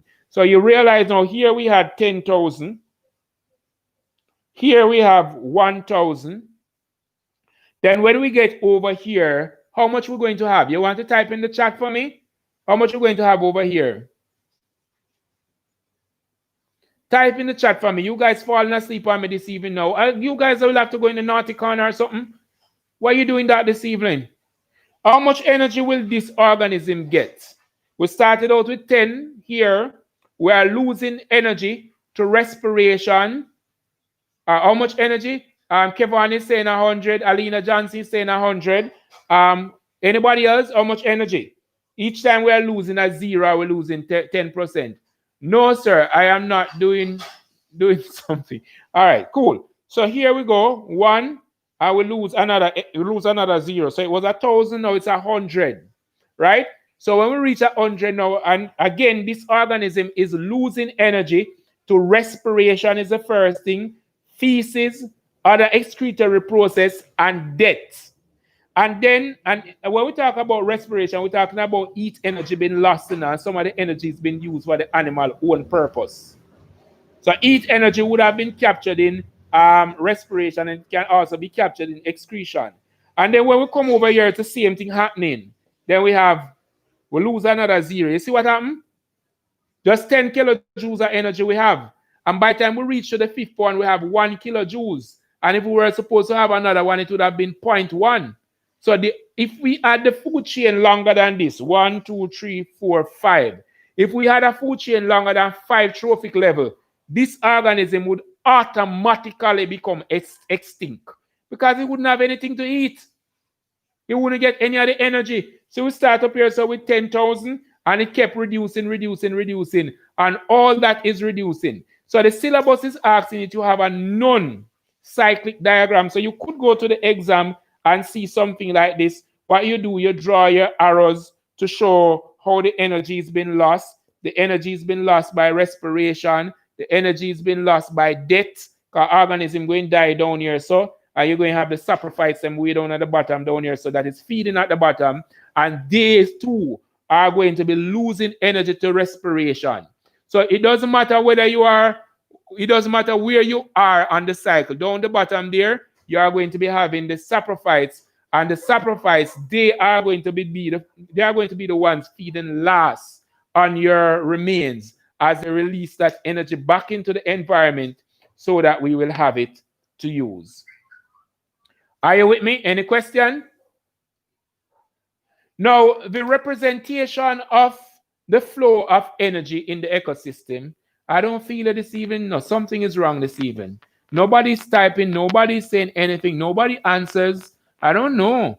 Are you ready to go? I don't know. This is not one of the big topics. This topic doesn't puzzle you? Well, it's the last show we're having on this topic. So let's just wrap it up. It's the last show we're having on the topic. All right. So we could use the pyramid to represent the numbers thing, the numbers game we played just now. The type of, we could use the pyramid of energy. We could use the pyramid of number. We could use the pyramid of biogas. And these pyramids, all that there are some rectangles with pretty much similar width, but the lengths differ to represent the organisms.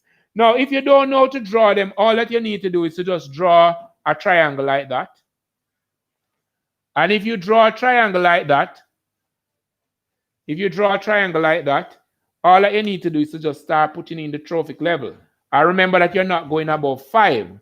So that is probably 1, 2. They are supposed to be equal width. So if mine is not equal width, then we're having some problem. All right. So 1, 2, 3. 1, 2, 3, 4, 5. So at the top here is where you would have had your apex predator. Now, one of the things you will observe is that it is always at the base of the pyramid that you have your plants. Now, why you have your plants at the base of the pyramid?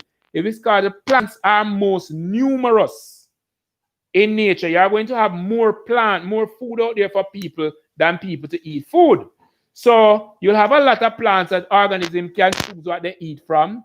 Then next in the number game is going to be the primary consumer, and then the secondary consumer, and so on. And then up the top, you're going to have apex predator. They don't have much to feed on, but when they make a kill, they make a real big kill, and they have a lot to eat. So it's the same thing. As you move up the pyramid here, the energy is being lost. As you go up, the same thing where we started with 10,000 down here. As you go up, that energy is being reduced. As you go up top, it keeps reducing until there's not enough energy to sustain life if you were supposed to continue the food chain or the food web outside of 5 trophic level. The food chain or food web, they usually stop at 4 or 5 trophic level. And I think the 5th trophic level, we call it the quaternary level, or those are the quaternary consumers. Do we have anything else on that? And pretty much it's the same representation, whether you are doing the energy, whether it's the energy, or we're looking at, oh no, there's something else I'd love to show you. Whether we're looking at energy or numbers. The one with the numbers can somewhat be different. And the interpretation with numbers can be a little different. So the regular thing will look like this. Because you'd have 1 tree to thousands of caterpillar. So you have 1 tree, that pyramid would look something like that. And down here we would have the tree. So you'd have a tree there. And then for the caterpillars, it would have been a little bigger up here, because you would realize that you have now a whole lot of caterpillar more than the trees. But you'd have less birds that are feeding on the caterpillar. Realize that? And then probably you have an arc up here that is feeding on the bird. So you realize the shape of this is sort of different, because this is one tree to some caterpillar to some bird to the arc, right? So that too could be a little different. It's the same, a little different. It's the same thing as if you were supposed to look at ticks feeding on a dog or fleas on a dog. You have one dog, but you have a whole heap of flea on him, right? And then you could look now at the other organism that is feeding, and you could treat with that. Now, I am not going to touch bioaccumulation this evening, because when I teach bioaccumulation, I also teach biomagnification. And they are so close that you can become confused. So I am going to give you that on a fresh evening. And I'll also be giving the nitrogen cycle by itself. Now, the thing about the nitrogen cycle is that I can't remember seeing the nitrogen cycle on the biology syllabus. It's not on the syllabus anymore. But the nitrogen cycle is on the HSB syllabus. So when we come next week, we are going to be doing the nitrogen cycle.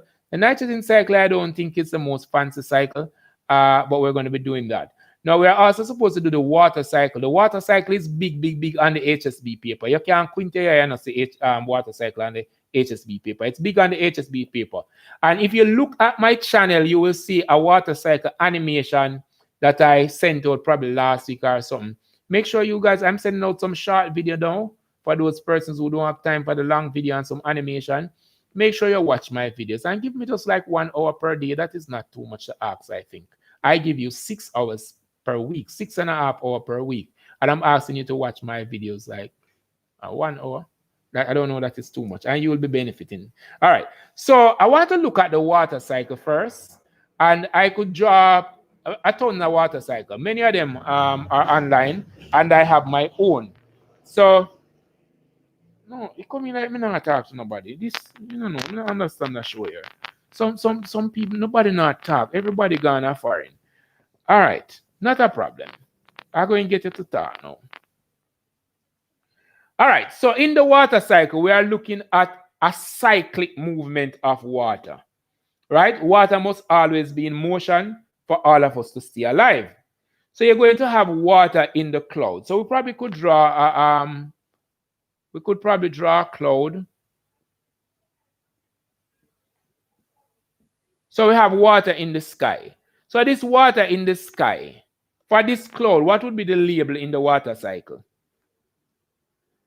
As it were for water.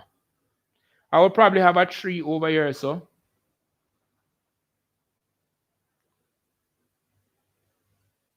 Right?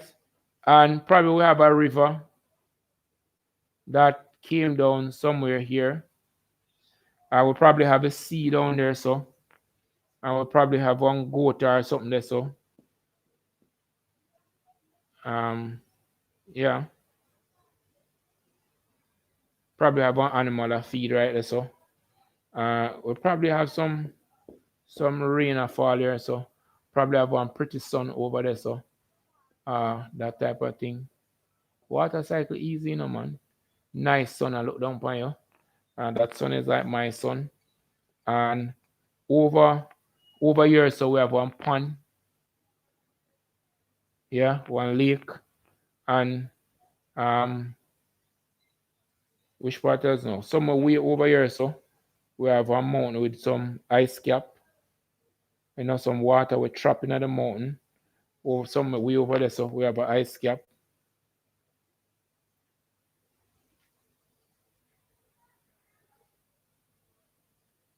All right, so I'm trying to draw a water cycle. All right, so somebody said that here says going to be condensation. All right, so condensation, very good.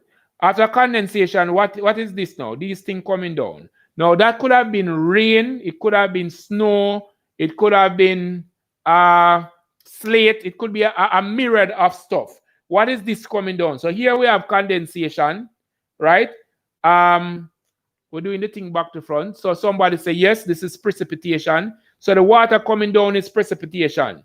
Now the water leaving from the organism, from this organism coming up, that is what now?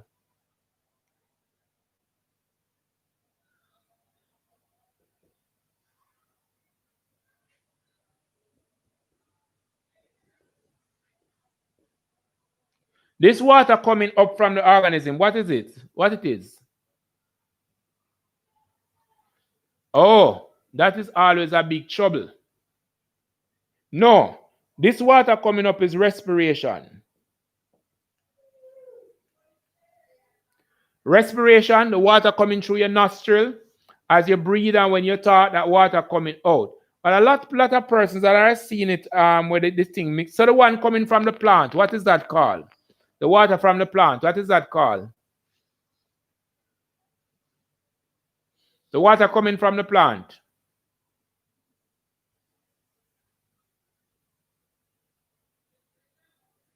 All right, good. So the water coming from the plant is going to be transpiration. And so we have condensation, transpiration, precipitation, respiration. So the water coming from the surface, the ground surface, what is that now? Water coming from the sea and the pond and the river. We're getting some water out of that going up in the air. What is that called? This water coming out of this pond, lifting rainfall and the water. All right, good. So that is called evaporation. So we get a lot of fancy words when we look at the water cycle. We have respiration, precipitation, condensation, transpiration, evaporation. Now I'm going to deal with this and then I'm going to go into the soil. So, yes, good.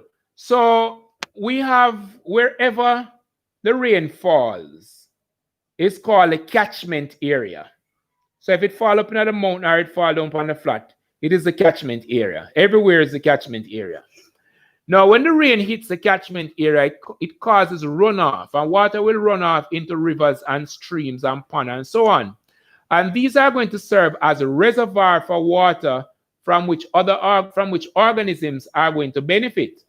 But while the water sits there, some of the water will also evaporate. As surface water, it will evaporate, while plants will pull up some through its root, and it is going to go up, I think, by translocation and then leave the plant by transpiration, and if it is on the surface of the leaf, it will get into the sky by what we call evaporation. Now, organisms are respiring. So while we respire, one of the byproducts of respiration is water. So water will be given off to the atmosphere, and of course, that will rise up into the sky and go all up into the sky. When it gets up into the sky, remember it's going up there as gas in a gaseous form somewhat, and it is now going to cool. So when it cool, we say that it condenses, and after it condenses, it gets some amount of energy, and after it condenses, lose energy, then it pick up back some energy. Having picked up some energy, then we have precipitation and the water fall. Now, all the water is not in a liquid form. We also have some water in the ice cap, and we have water as just ice around the place and so on. We talk about the polar region and all of that. All of that is captured in my water cycle video. Now, but why is this water important? Now, the water need to be available to all organisms.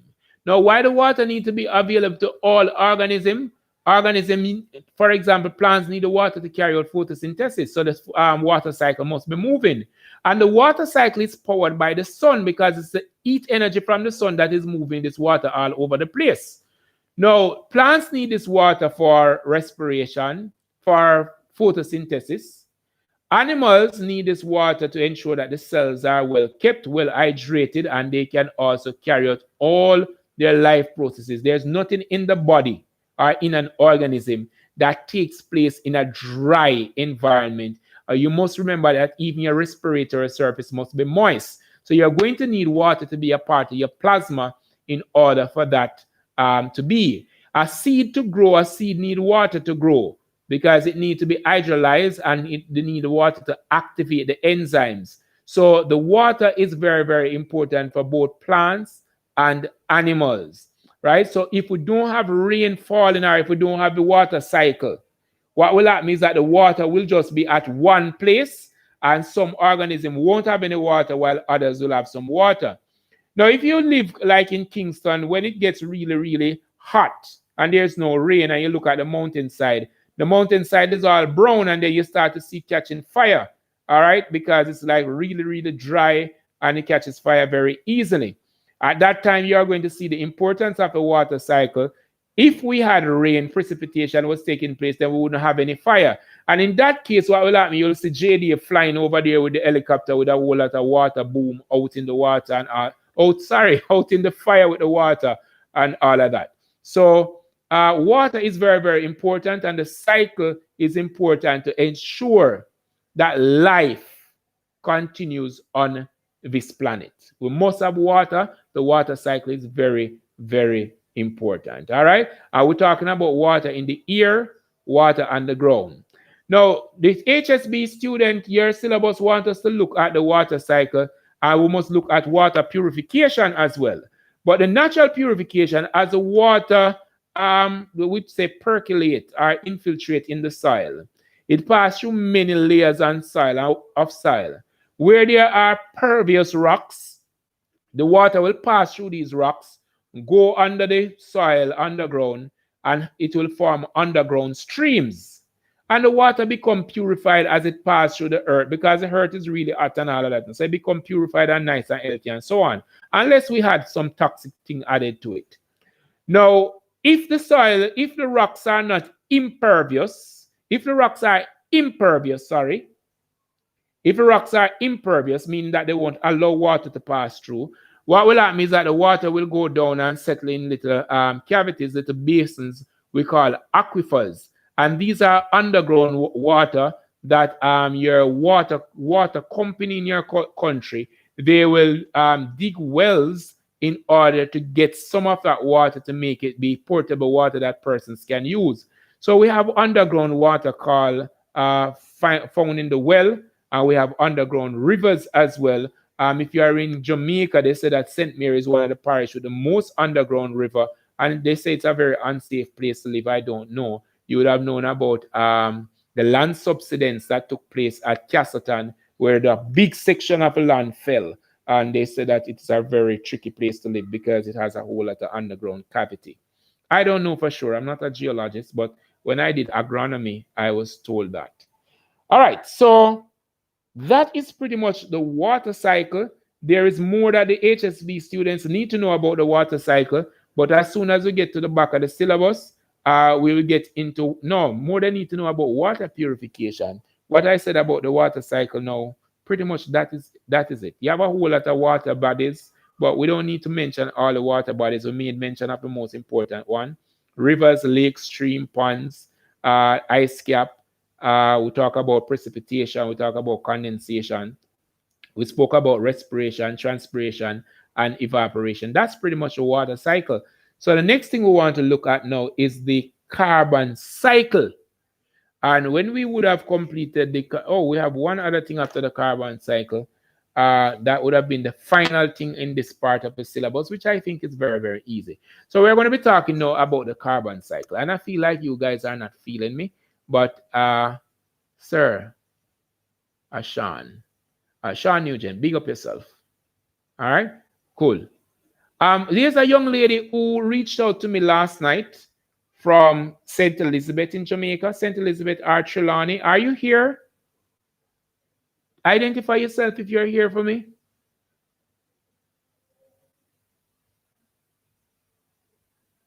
Kevon Mack, you're the person from St. Elizabeth? Is it St. Elizabeth or Trelawney?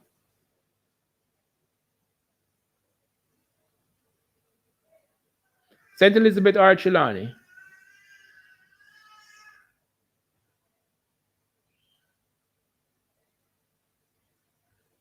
Okay, it's not you. All right, cool. So let us just look at the carbon cycle. And the water cycle, if I were supposed to tell you, just let me sit down and tell you just one little thing about remembering the water cycle. And like I say, I have a video online that I did with the water cycle. It's an animation that I did. So you'd see the water moving all over the place in arrows, and you'd even see a little river running down the hill and so on. The water cycle, you just need to remember some little words. condensation, precipitation, evaporation, transpiration, and then you just need to remember like your ponds, your river, your streams, the ocean. These are places where water is actually stored. And when we talk about humidity, we're also talking about water that is in the air. So how humid the air is, it speaks to how much water is in the air. Now, with the carbon cycle, for me, it is an easy cycle. You can just tie up some little things to it. Sir, so what happened to respiration? Yeah, respiration is a part of the cycle, the water cycle. For the carbon cycle, we have about 0.3 to 0.4% of carbon in the atmosphere. And that is going to be determined based on how hot or cold the day is. The number could change. Now, I like to say to my student that let us not think about the carbon dioxide as being, let us not think about the carbon cycle. Look like I'm tired. Let us not think about the carbon cycle as just being CO2. Because for the greater part, when you ask any student about the carbon cycle, the concept is that this carbon dioxide gas is moving around in a circle. And for a great time, how many persons thought that this was just like the gas moving around in the cycle? I was trying to understand how the gas move around. How many persons was of that opinion? That the carbon cycle is just about carbon dioxide. Is there anybody who had that idea? Yes, no? Nobody had that idea. So you're fine with the carbon cycle. Then. We don't need to teach a carbon cycle. You're fine with it. All right. So the thing about the carbon cycle is that the carbon is changed to many different other forms of carbon. Now, if we think about hydrocarbon, that is carbon and hydrogen, and we are also made of carbon. So carbon is in us, carbon is in all organisms. So when we talk about the carbon cycle, it is not so much the movement of the carbon dioxide gas, right? It is the movement of carbon itself, which is more than just the gas. The gas is just a little part.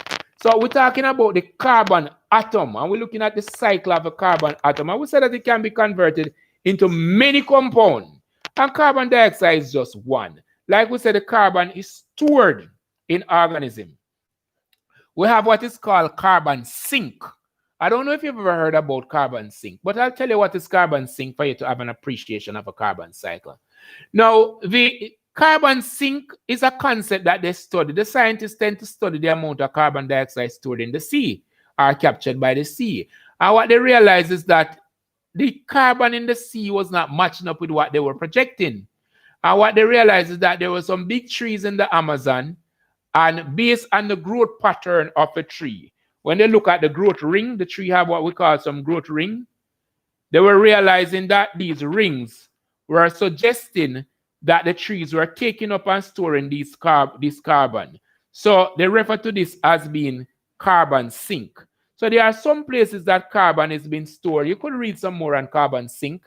We call it carbon sink. And we also have carbon source where we get the, so we talk about the source and the sink, where we get the carbon from and where the carbon is stored. The stored place is the sink, and where it comes from is the source. All right, so carbon actually enters the living world through photosynthesis. I like to tell my student that. So when the carbon enters the living world through photosynthesis, the carbon is combined with water to form other carbonic compound.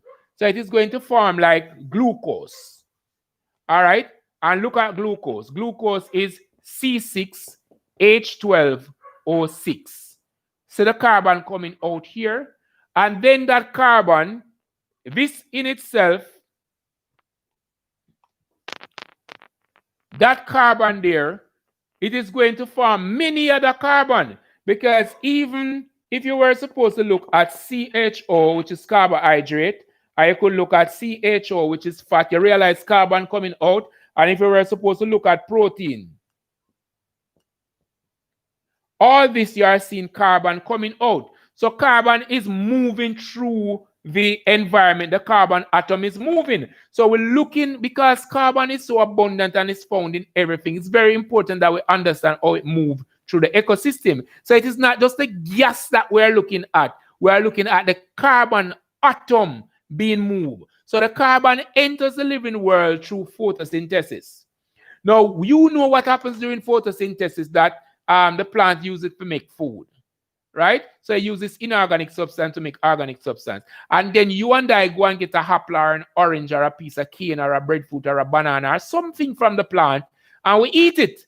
So the carbon now move from the plant, and the carbon coming to us, and we already have some carbon. So we eat that carbon. Now, what will happen is that probably the plant will die.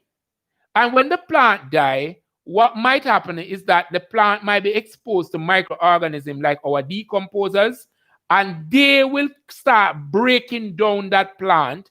And in the process of breaking down that plant to cycle the nutrients, they are going to be released, they are going to be carrying out the process of respiration. Now, they are carrying out the process of respiration, and during respiration, you understand that carbon dioxide will be given off.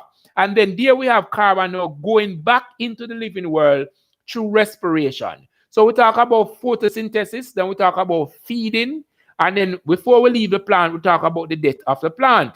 But in some cases, there are places where the plant might die and fall, like in a swamp or so on, where there's no oxygen. So it goes through anaerobic respiration, and then it will end up forming fossil or fossil fuel. So we say it's fossilization. And you can think about like coal, not the one that we burn here. That is, of course, anaerobic respiration, but like coal mines in China and other countries. These are fossil fuel. So we burn these fossil fuel, and in burning the fossil fuel, we are releasing now carbon dioxide in the air. So what we would have done is to release that trapped carbon dioxide that was in the plant. By burning it, we release that trapped carbon back into the air, so the cycle continues. So we look at carbon entering the living world through photosynthesis, eating, respiration, return some to the sky. This organism might also die and become fossil, or microbes eat it, and again, you have respiration taking it out. So there are just 4 big words around carbon cycle. It starts in the air with carbon dioxide gas, which is about 0.3 to 0.4% of gas in the air. Then trees are going to take in this carbon dioxide, and the carbon now enter the living world. Because we don't breathe in carbon, well, we breathe in air. Don't make anybody tell you that we don't breathe in carbon dioxide. We do breathe in carbon dioxide. All right? I think we breathe in 21% oxygen, exhale 16%, and I don't remember. I don't remember that. I'm not going to tell you a lie. I remember that we're breathing 78% nitrogen and release 78% nitrogen. But remember, air is a mixture of gas, and it is air that we actually breathe in, right? And I know that with carbon dioxide, we're breathing probably about 4%. I don't remember. Don't quote me on that. And we let out less. That is why it is said that we breathe out carbon dioxide. No, I am lying. We're breathing about 0.03, 0.4 there about carbon dioxide. And then because of respiration, we add to that amount of carbon dioxide. And I think we let out about 4%. So we're breathing less carbon dioxide and breathe out more. Why we breathe out more carbon dioxide? Because the carbon dioxide that comes from respiration is added to that which we breathe in, and it is released. So yes, we breathe in carbon dioxide, we breathe in nitrogen, we breathe in oxygen, we breathe in water, heat, that type of thing. Air is a mixture of gases, but the body actually uses the oxygen, and we breathe out all of the nitrogen, and we add to the carbon dioxide, and of course we breathe out some oxygen as well. It's not all of the oxygen that we breathe out, but we breathe out some. So remember that. Stop telling persons that I'm breathing oxygen and breathe out carbon dioxide. You're breathing air and you breathe out air. All right? So we want to have that all clarified here. So we're supposed to look at some more things about with the carbon cycle. I think we're supposed to look at its impact And we're going to look at the impact as to cycling of nutrients. But for some reason, I think that we are not so ready to go to 2.5 hours. So it is 2 hours. I am not going to be going any further with the content. I am not feeling the energy to go with the content. And sometimes as a teacher, you need to take the cue. All right. So in our next lesson, we are going to look a little further at the carbon cycle and the impact of recycling. Now, the impact of recycling, remember that it is always important to recycle. We started talking about cycling of water. We started talking about cycling of carbon dioxide. And we also are going to be getting into recycling, where we are going to be talking about biodegradable and non-biodegradable material. We're also going to be talking about recycling. And when we recycle, remember what happens is that we get we make a new product. So if I were supposed to recycle this water bottle, it is not to get more water in it. If I use this water bottle for more water, that is reuse. But if I recycle this now by probably using this for something else, some bleach or something else, that would have been recycling. Now, to reuse, I just tell you about reuse. Now, there are 4 big words around protecting the environment, and these 4 big words are going to be refuse. That is the first thing. Refuse. Refuse. All right. That's nice, Otisha. So the first big words are reuse. That's the first big word. Reduce. What are the other 2? Reuse, reduce, reuse, recycle. What is the other word? Refuse, reuse, reduce, and recycle. So, refuse, reduce, reuse, recycle. If we practice those 4 things, then we are going to be saving money, we are going to be protecting the environment, and we are going to be protecting the natural resource. I leave you with this big word this evening. Anything that everybody uses, the road, the water, the land, the forest, they are considered to be common good. It's an econ term or an environmental science term. If a common good is not protected by somebody, in most cases it's been protected by the state, it will experience what is called tragedy of the common. Tragedy of the common, it will just mash up, nobody no business. And then it will cease to exist. So we cannot allow common goods to experience tragedy of the common. As such, we must refuse, reduce, reuse, and recycle. All right, so who do we have in the room this evening now? Is there anybody that we did not identify? Just let me do the roll call, and you just say yes, sir, in the chat. Jamaica. Nobody's here from Jamaica? Oh, really? Guyana. Nobody's here from Guyana? My. Jamaica? Nobody here from Jamaica? All right, cool. Heal. Annalise from Jamaica. Jamaica. All right, so the Jamaicans I'm talking here. Let me hear from the Jamaicans. Henry, you're Jamaican. All right, so these are the Jamaican. All right, up top. I am from Jamaica. Big up on yourself. Big up on a nice, clean self from Jamaica. Yes, step out on them nice and clean. All right. Yes, Jamaicans. All right, those are our Jamaicans. All right. The Guyanese in the building. Step out on them now. No, step out on them strong and hard with your pepper pot.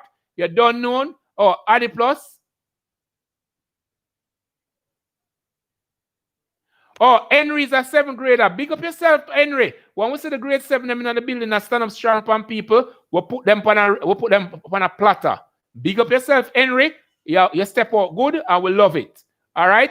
Guyana. I know everything, Henry. I know everything. Trust me. I know everything. I know everything. All right, Guyanese. Where are the Guyanese?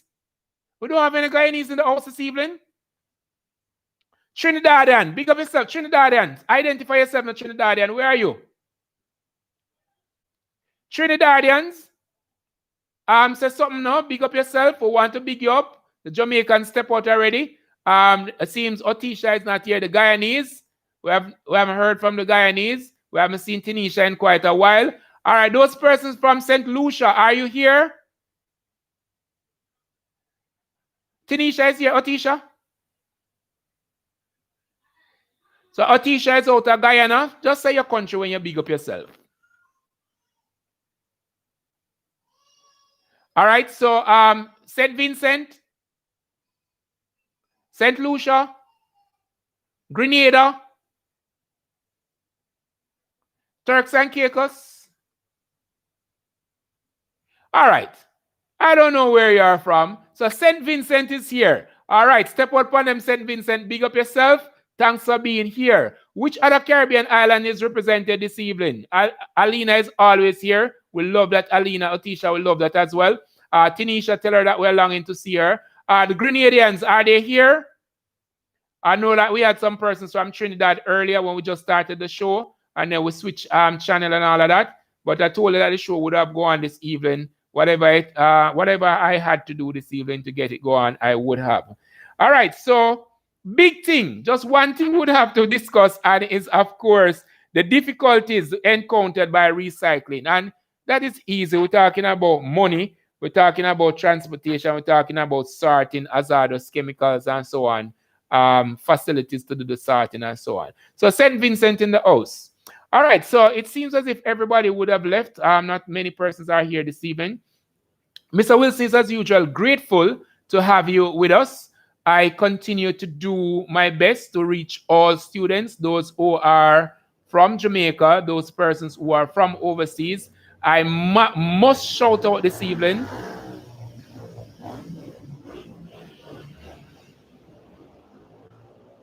I told you, I'm going to get myself a Yengers.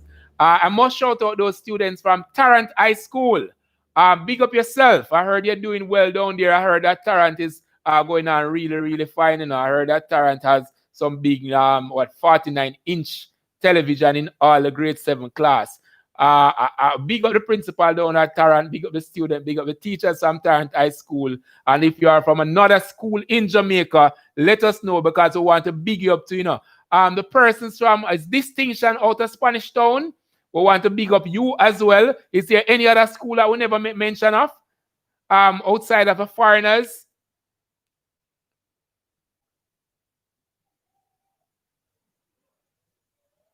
Sir, me I go love that topic.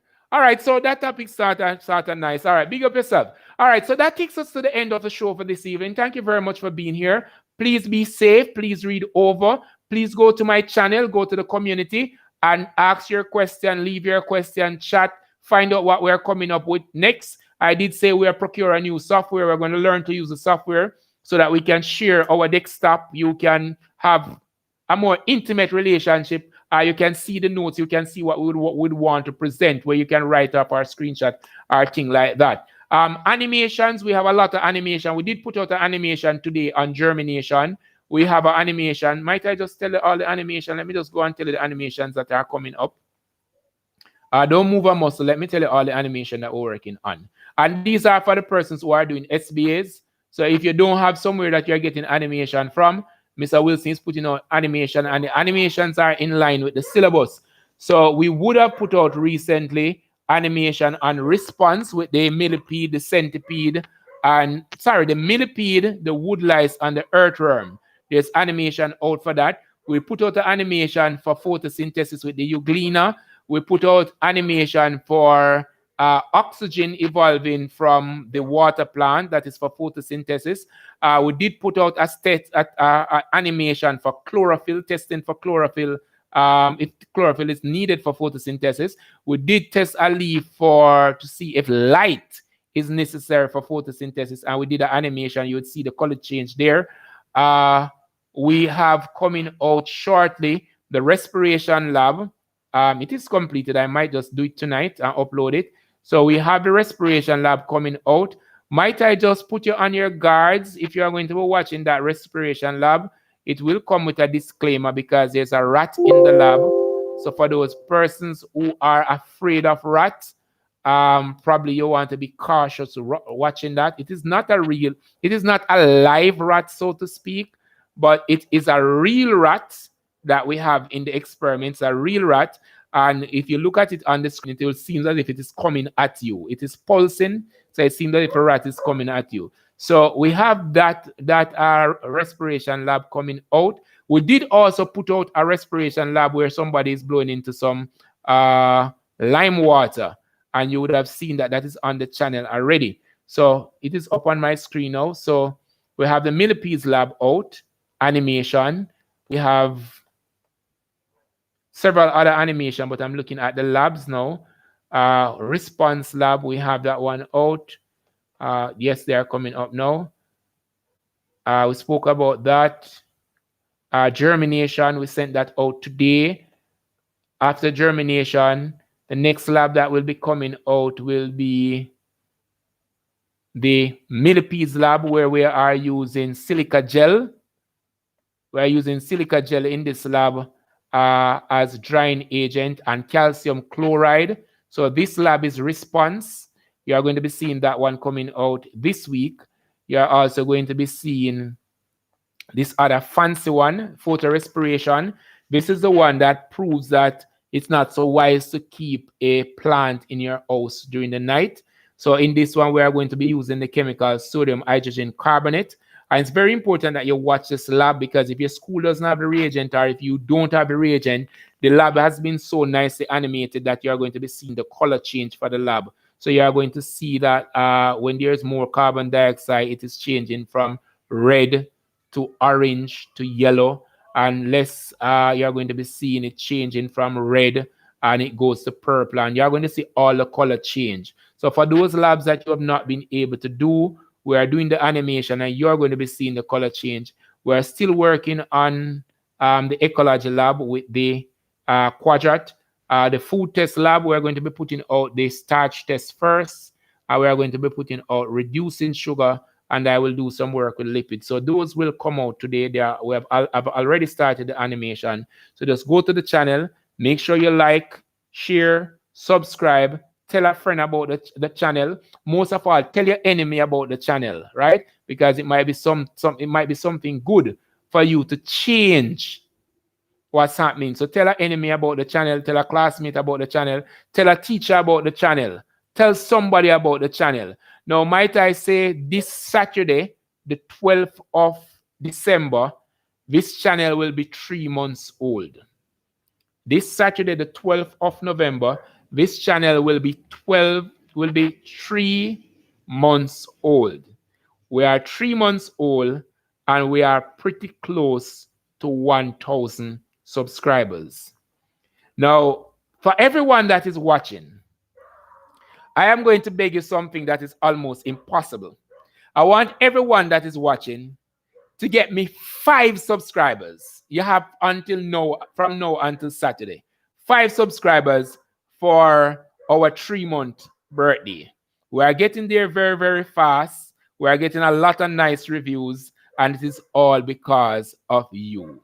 All right? All because of you. I am going to be putting up the labs for the holiday. I'm not too sure I'll be in Kingston for the holiday. So if I'm not going to be having any live show, I'm going to be putting up a whole lot of virtual labs. Call your teacher. Tell your teacher to look at the virtual lab. Ask them if you can do that, and just tell them that Mr. Wilson said they should put a time multiplier to the lab. That means I might have a time multiplier for my workplace, that a different school have a different time multiplier. So the interpretation of the lab will be different. You want to watch a lab, because I even do some discussion that will help with your discussion. The observation is all sorted out in these labs. The color chains are nicely captured. So it is not a case now where you can say, boy, you know, some of the talk, I'm not able to see when the color change. If you never see when the color change, just start play the video again and you will see the color change. That is the beauty of this. So I am writing labs for the C6 syllabus. Remember, I'm not an affiliate of CXC. So I'm writing these labs in line with the syllabus. So like you see photosynthesis, I told you that these are all the labs that they're asking for photosynthesis, except for drawing the leaf. You should go and draw the leaf. The syllabus asks you to draw a leaf.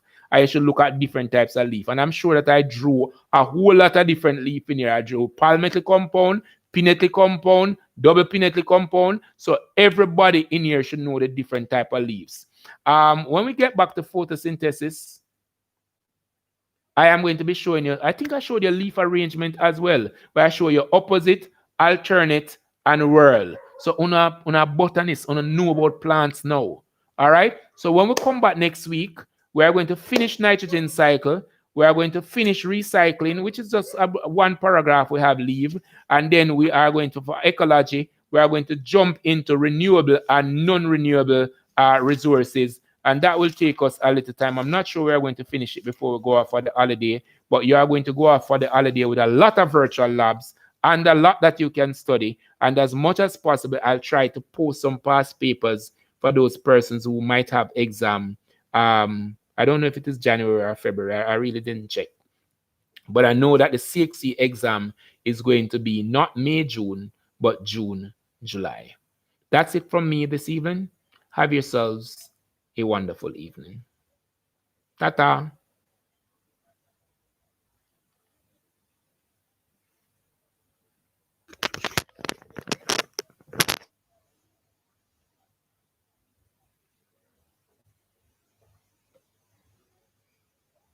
Good night, good night, good night, Alina. Remember to get me 5 subscribers. I'm watching. And Alina, I am not seeing your country coming up on the YouTube thing, you know. It means that not many persons are logging on from your country. Trinidad and Guyana, I'm seeing a whole lot of persons logging on. Come on, Alina, you need to do some work. I need to see some persons from your country logging on in the back end. All right? Anyhow, I'm happy that you are here. That's a good start. Yes, Kevin, big up yourself, sir. All right, as we make our way out, good evening it has been. The video will be uploaded. You can go and watch at your leisure. So, bye-bye to everyone.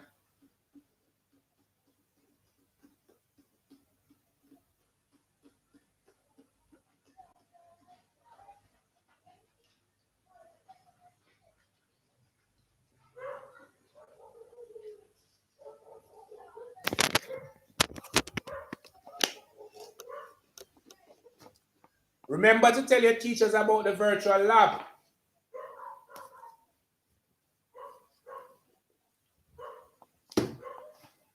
Sunday, we continue our exploits on genetics. Hopefully, we can finish. I think I want to have some nice time with the pedigree chart. When I finish teaching pedigree chart, you should be teaching everybody in the Caribbean pedigree chart. It shouldn't be a problem.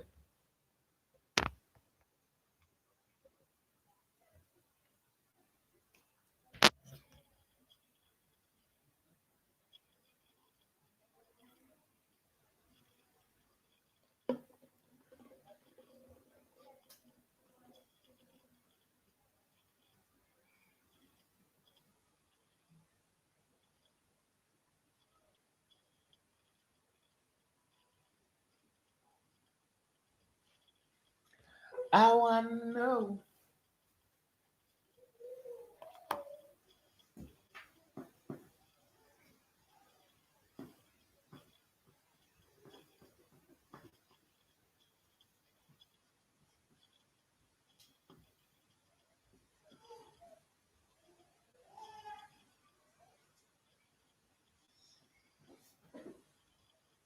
I am down.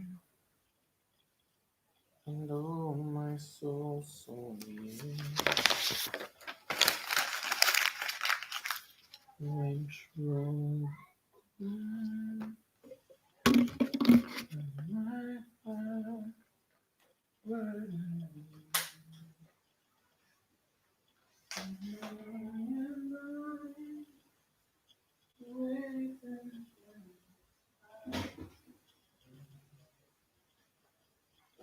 till you come and rest a while with me. You raise me up, I can stand the mountain. You raise me up, oh, I can stand the storm. I am strong when